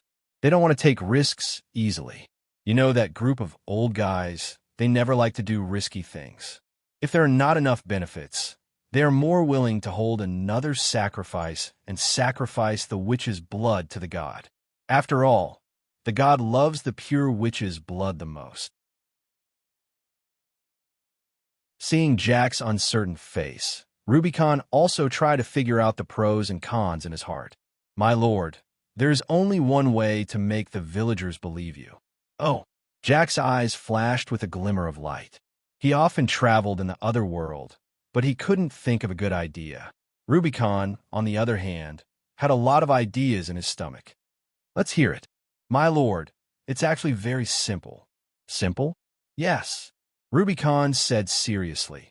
As long as my lord reveals your true identity, it will work. Jack was stunned. His true identity? Wasn't it the next generation of Rick? This was something that everyone in the village knew. Seeing that Jack was stunned, Ruby thought that he had convinced the other party, so he struck while the iron was hot. Since you've appeared as the current generation of the Shrine's Witch, the villagers will naturally believe that Kisama can communicate with the gods, and the monster outside the village was just an accident. A witch of the god. Jack's expression changed, and he thought of a lot of things in an instant. Rubicon's idea was bad, but it was also very accurate and went straight to the point. If he showed up as a witch of the god's shrine, the villagers would definitely support the well, because witches were known to be able to communicate with the god. Since he could communicate with the god, then everything was not a problem. Stealing the god's authority, squandering the god's wealth, these were all things that the god acquiesced to. The monsters could also be easily dealt with as an accident. He could even use his identity as a witch of the god's shrine to accuse the old woman of deceiving the god. All the problems seemed to be easily solved. But in the future, Sakura could not appear as a witch of the god's shrine. Could it be that the Yeijo shrine would announce that Sakura was not the second daughter of the Yeijo family, but the second son? To be honest, Jack was tempted by this bad idea.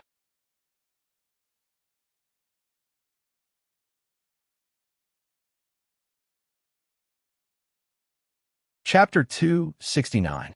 We'll talk about this later. Lord G, we don't have much time left, Big Schwan said solemnly. Once those elders who rely on their clans make a suggestion to the shrine, Miss Rin, well, I know. You can leave now. Let me know if anything happens. Fillet Steak's tone did not change. Big Schwan sighed. He nodded respectfully and left the side hall. Fillet Steak, who was sitting cross-legged on the floor, lowered his head. The way he saw it, the gods were real. Otherwise, there was no way to explain the rain after the ritual. Legend had it that some shrine witches could communicate with the gods, pretending to be the current generations, which was a good idea. All problems seemed to be easily solved.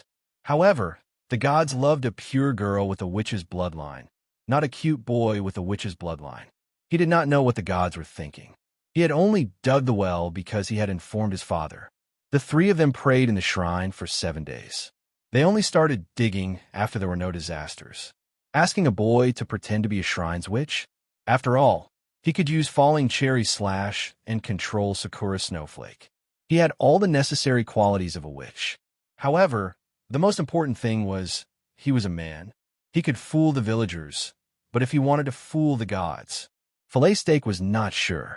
The villagers did not dare to drink the well water anymore. They gathered together and twisted themselves into a hemp rope. They prayed to the shrine for sacrifices and for the gods to rain. These were easy to handle. The main thing was the powerful clans, such as the Old Woman. Their thoughts are the most important. The Old Woman had made a mistake during the last ritual. Other than coming to the shrine to discuss matters with the eighth-fold god, she had been in seclusion. This time, she would definitely add fuel to the fire. However, the Old Woman had made a mistake during the most important ritual, and the gods did not punish her. Then, could he also pretend to be a shrine's witch and fool the villagers? Fillet Steak was conflicted. There were also low-level demons appearing frequently outside the village. What was going on? Filet Mignon was upset. Things like gods, in the dream, the other world could not give him a good answer. He had to try everything himself. That night, in the dream, Fillet Steak looked at the blue skill panel in front of him. He pointed at it with his small hand and could not make up his mind. Filet Mignon thought for a while and decided to spend his skill points on killing Enchantment. Although he could use the Falling Cherry Blossom Slash to clash with the monsters several times, most of those monsters were extremely strong. A single successful attack would break 70 to 80% of his bones. Last time, if the Schwan hadn't stabbed that wolf demon's ass in the back, even if he didn't die, he would have broken a few bones. In that battle, what did he rely on to dodge? Slide, run, roll. As for Blink Flash, it was a sneak attack from behind the enemy. It had no dodging effect at all. Flowing Attack Slash. Quickly teleport to avoid enemy attacks. Extreme Evasion. Unleash 3 bursts of Sword Aura, each dealing a certain amount of physical damage to the enemy. When he successfully dodged to the limit, he would count the enemy once with each section of Sword Chi. Filet Mignon had seen the term Fei Ing count more than once. Today, he finally found the use of Fei Ying in the branch of Blink Flash. Attacking an enemy marked with Crimson Cherry's mark through Blink would deal 4 times the normal physical damage. Unfortunately, he didn't know Returning Blade, so he couldn't use such an overpowered move. Filet Mignon was looking forward to it. When he accumulated enough skill points, he would definitely activate Returning Blade.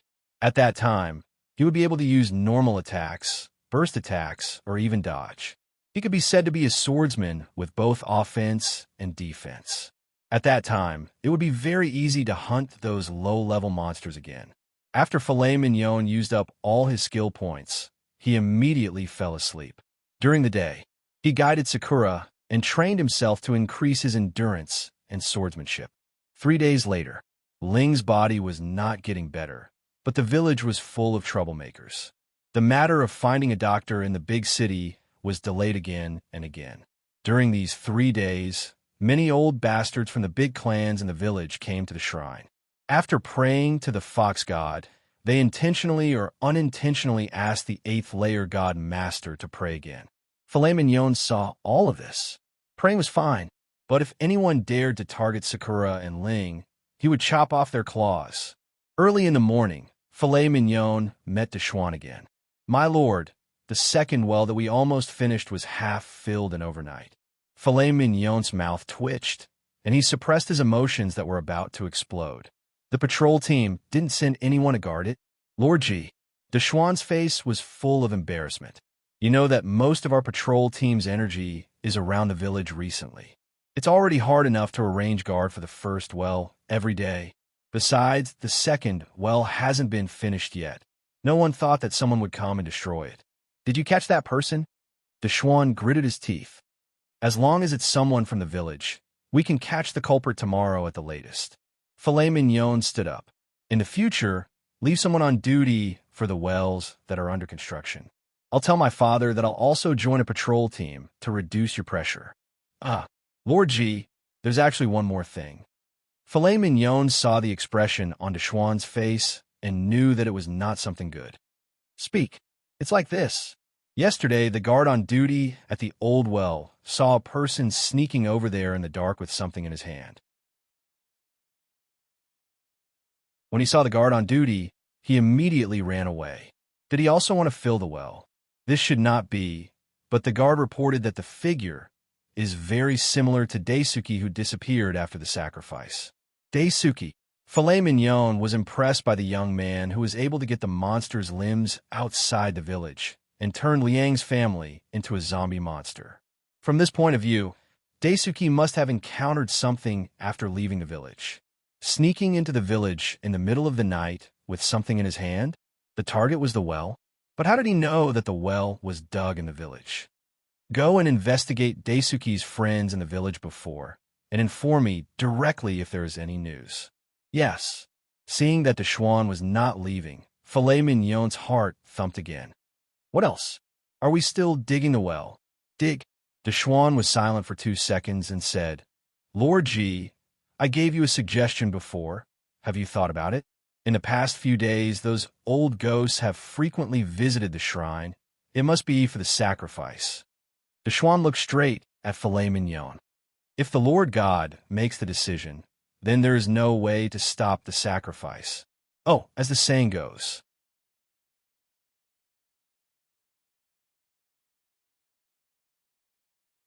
Chapter 270. You also know who the elders in the village will target when the sacrificial ceremony is held again. The clan behind them controls the most land in Yachiyo village. The wells we dug aren't enough for those water-swallowing behemoths. Okay, I'll think about it for a day. After Big Schwan left, Filet Steak didn't care about his image. He lay down on the floor and looked at the pillars supporting the house. A few days ago, when Big Schwan asked him to appear in front of everyone as a witch, he was still a little confused. Now that he calmed down and thought about it carefully, he was afraid that they really thought he was this generation's witch. It was only because the Yachiyo family didn't announce the next generation's god. Haha. Filet Steak's delicate face showed a hint of bitterness. He could use a full set of falling cherry slash and control the spiritual sword Sakura blowing snow. If he were someone else, he would also think that fillet steak was this generation's witch. People like Big Schwan couldn't ignore the gods. He and the other members of the patrol team probably thought that they saw through his true identity, which was why they kept supporting him. Because in their eyes, his words were the oracle, the representative of the gods in the village. Digging wells, keeping watch at night, and even commanding the team. Wasn't all this because he, as a witch, could communicate with the gods? Some things wouldn't be good if they were exposed. At night, Fillet Steak told Sakura his plan. Yachio Sakura was restless when she heard her brother's plan. Her big eyes were full of worry. Brother, will this work? I'm not a witch yet, and I don't know how to communicate with the fox god. Try to communicate with him first. After 2 days, I'll change into a witch costume and pray to the fox god. If there are no accidents, we'll follow my previous plan. But if the fox god punishes Big Brother, then it's better than letting those old bastards sacrifice Ling. Sakura, who was kneeling in front of Fillet Steak, lowered her head and bit her lower lip. Soon, a smear of blood appeared on it. She clenched her fists on her thighs, and her shoulders shook slightly. It's all because I'm useless. If I became a witch sooner, I could communicate with the fox god. Fillet Steak hugged Sakura. It's all those old bastards' fault. It has nothing to do with Sakura. Brother, let's go beg father. He definitely won't let Ling become a sacrifice. The filet mignon was silent. Do you think it's possible? The next day, Yagyu Sakura stopped her training and changed into a substitute witch costume. She quietly prayed in the temple, hoping to communicate with the fox god. Fillet Steak explained the situation of the patrol team to his father. Because the recent appearance of low-level monsters, except for the 3 unlucky ones who died in the patrol team at the beginning, everyone had trained to have a tacit understanding. They could kill low-level monsters like the wolf demon without any injuries. Because of this, the 8th layer god master agreed to let the filet mignon move together with the patrol team. That afternoon, filet mignon and Schwan patrolled together. On the morning of the 3rd day, another patrol team found a low-level monster and worked together with the Fillet Steak team to kill it. Because of a division of labor, Fillet Steak didn't even have the chance to test Flowing Strike. There are more and more of these damn things. Could it be that a great Yao died somewhere and was eaten by those wild beasts and cultivated into a lesser Yao? Who knows? You should ask the great fox god about this. These low-level monsters are too weak. Some large wild beasts are comparable to them. They're much stronger than the corpse demons. TSK. Only Schwan looked solemn. He came to the filet mignon and whispered, "This is the 3rd wolf demon we've killed. Other than the wolf demon, there's only a wild boar demon. Furthermore, this wolf demon looks very familiar to me." The filet mignon's heart skipped a beat. "Tell me about it. Lord G, you should have an impression of it. When we first killed a demon, a young man named Zwa died in the patrol team. Before he died, he used a knife to blind the left eye of a wild wolf. Look at this wolf demon." The filet mignon glanced at it. As expected, there was a diagonal cut on the left eye of the dead wolf demon. It looked like it was made by a human sword. That's all. Didn't Lord G notice? Except for the first time, when the wolf demon brought a large group of wild wolves with him, the other wolf demons acted alone. The filet mignon muttered in his heart. He had only encountered it twice. One time, he brought it with him, and the other time, he didn't bring it with him. What could he say? So you suspect that these low-level monsters are manufactured in batches by humans? Schwan took a breath. It's not necessarily man-made, but it's very likely that they're manufactured in batches. The filet mignon squinted his eyes. Now the low-level monsters were raging around the village. The patrol team sometimes accidentally let the monsters escape. The low-level monsters they encountered, except for a wild boar, there were only wild wolves left. Why was the village in a panic? Wasn't it because of these low-level monsters? The villagers thought that digging the well had angered the gods.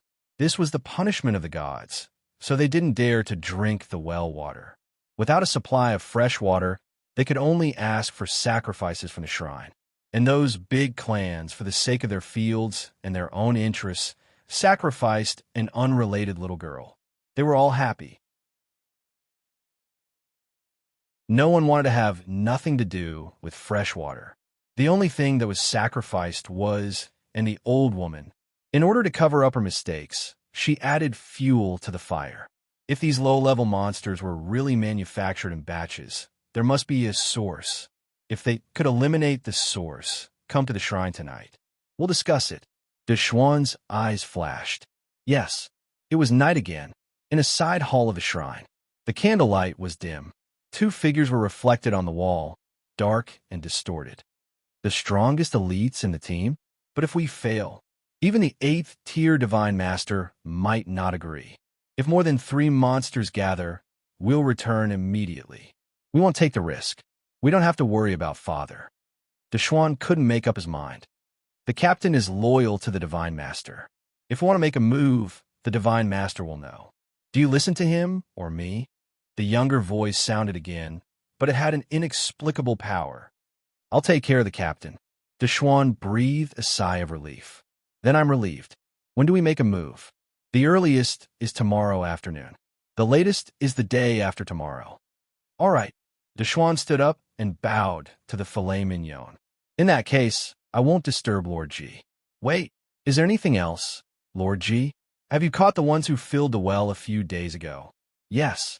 They're locked up in the village's warehouse. Hey, it's fine. Let our team members rest. Let them dig the well. This isn't very good, is it? They'll probably resist. Resist? Just beat them once. If one doesn't work, beat them twice. I understand.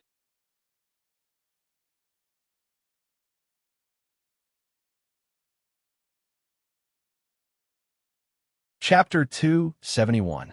By the way, have you figured out what happened to Old Feline? Reynolds frowned. We've investigated. Old Feline's father was killed by a beast when he left the village when he was a child. A few years later, his mother also died of illness. He and Liang were childhood sweethearts, and he only had 2 or 3 real friends. But we couldn't get anything out of them, and we didn't find any clues. I sent 2 people to keep an eye on them. The well. It's also possible that Old Feline saw it secretly from somewhere. Well, you must inform me if there's any news. And that well, be sure to keep an eye on it. Yes. The small figure outside the side hall heard the end of the discussion between the two and hurriedly hid behind the big barrel that usually held the grain pile. The sky was gray, and Reynolds was also in a hurry. He didn't notice that there was a petite figure hiding behind the grain pile. Reynolds left, and Townsend's thoughts surged. Old Feline was taller than him, but in terms of combat power, he was a joke. After the sacrifice, he ran out of the village and got a fresh front leg of a low-level monster from outside. This was impossible for the Old Feline. Carrying something in the middle of the night and sneaking to the well? What did he bring? If he could get the front leg of a monster, it shouldn't be a big problem for him to get the monster's blood. If so, Townsend returned to the house. Ling was not in good health recently and had already fallen asleep. Ing, dressed in a substitute witch costume, knelt beside him as if she knew he was coming. Brother, I couldn't communicate with the fox god. It's okay, take your time. Townsend came to Ing and rubbed her beautiful pink hair with his hand. Prepare a substitute witch costume for me tomorrow. I'll also worship the fox god. Worshipping the fox god while wearing a witch costume was a test. Just like before, when the 3 of them went to the temple to pray for 7 days, as long as there was no disaster during these 7 days, it meant that the fox god acquiesced to this behavior. Waiting for Townsend to worship, if there was a disaster during these 7 days, Townsend could only choose to worship. But the candidate for worship was definitely not Ing or Ling. Otherwise, he would take Ing and Ling to live in the big city and let that group of people fend for themselves. Did they really think that the patrol team could protect them? Townsend, who had been hunting monsters with the patrol team these days, had also seen the upper limit of the patrol team. Once a powerful monster came, they would not be able to resist at all. They could only rely on the protection of the shrine witches in the village. After making up his mind, Townsend fell into a deep sleep. In his dream, He once again dreamt of that magical alternate world. The humans in the alternate world used their mortal bodies to control the mandate of heaven. He seemed to be able to control lightning and rain as if he was omnipotent. They even had powerful weapons that could move mountains and burn seas. The gods of that era were just a form of faith without any supernatural powers. It made sense. Humans could already control extraordinary powers. Why would they need gods? Offering sacrifices like they did? Wouldn't that mean there was something wrong with his head? Townsend looked forward to it. Early in the morning, when the sky was still bright, Townsend got up to take a bath. Yesterday, Irene had taken out a suitable substitute uniform to dry in the sun. Today was the perfect day for Townsend to wear it. After taking a bath, Townsend first went to the side hall where the spirit's sword was enshrined. Then, he returned to the house and looked at the witch uniform that Ing had already prepared for him. The corners of his eyes twitched unnaturally. He sighed. Anyway, this was not the first time he had worn it. When he was young, his mother had worn the small witch uniform for him more than once. First, it was a black lining that extended all the way to the neck. It was similar to a turtleneck sweater in the alternate world, but it was more like an assassin's mask. When pulled up, it could cover half of the face. Townsend obediently put on the black lining. The lining was strange. It retained the turtleneck, but it did not extend over the arms at all. Next, it was a pure white top that also looked like a vest. However, this vest was crisscrossed in front, giving off a very comfortable sense of beauty. The shoulder blades of the vest and the huge opening in front of the neck were all well hidden by the black lining. Not a trace of skin was exposed. Next, it was a dark cherry short skirt with purple lines dividing it into a checkered pattern. Townsend put it on without hesitation. When Ing saw this, she stepped forward and took out a wide waistband made of red fabric and wrapped it around the skirt and top. Then, she took out a wide black and white rope and tied it to the waistband. She pulled it back and tied a huge bow behind the waist. Then, it was 2 white stockings that reached the knees. There were red lines on the top. Townsend did not have any objections to this. He had once heard that this thing was worn by men in the beginning. It seemed to have the function of keeping people warm. Wait, Ing, who was standing in front of Townsend, was taken aback. She asked in confusion, "What's wrong, brother?" Townsend touched the fabric of the white stockings and said hesitantly, "Won't it be too hot to wear this today? And this black lining?" Townsend tugged at his collar again. "Just now I feel a stuffy heat." Unexpectedly, Ing, who had always been obedient, turned serious. "Brother, you are praying to the fox god. You have to wear something more formal. After praying, no one will question you even if you take off all your clothes and behave atrociously in the courtyard." Townsend looked embarrassed as he tugged at the stockings in Ying's hands. All right, I got it. I'll wear it, okay?" The 2 knee-high white stockings wrapped tightly around his legs, making Townsend feel particularly uncomfortable. He was used to wearing loose clothes, and this thing was too tight. It was not comfortable at all. Townsend tugged at the white stockings, and the white stockings bounced back onto the tender white skin of his legs with a snap. "Brother, the alternate witch uniform and even the witch uniform are definitely the best fabric that the village can provide." Townsend rolled his eyes. "All right, what else?" "There are also sleeves." Townsend looked at the 2 relatively loose strips of cloth that Ing handed over and could not help but complain, "This is superfluous. It's better to just extend the top to the arms." "Brother," Irene said seriously, "they are made of different materials." He had already put on the stockings, so these loose sleeves were a piece of cake. Townsend quickly tightened the straps around the sleeves' wrists. Irene blinked and said with a smile, "Brother, is the alternate witch uniform comfortable?" Townsend felt the smoothness of the sleeves' silky material rubbing against his skin. Surprisingly, it felt pretty good. Townsend nodded. "It's very convenient. It's also very neat in battle. It would be even better if I could remove the stockings. I still doubt its practicality. This thing should only be worn in winter to keep you warm." "It's very comfortable." Irene stepped forward and hugged Townsend. "You'll get used to it after a while." Her little nose twitched, and a faint cherry blossom fragrance drifted into his nostrils. "Brother, did you go to the side hall where the spirit sabers are enshrined again?" "Yes, I went there after bathing. It's more reassuring to see it." That you're tuning in to the Warrior Lore YouTube channel. Don't forget to subscribe and join us on this journey to catch the most captivating stories.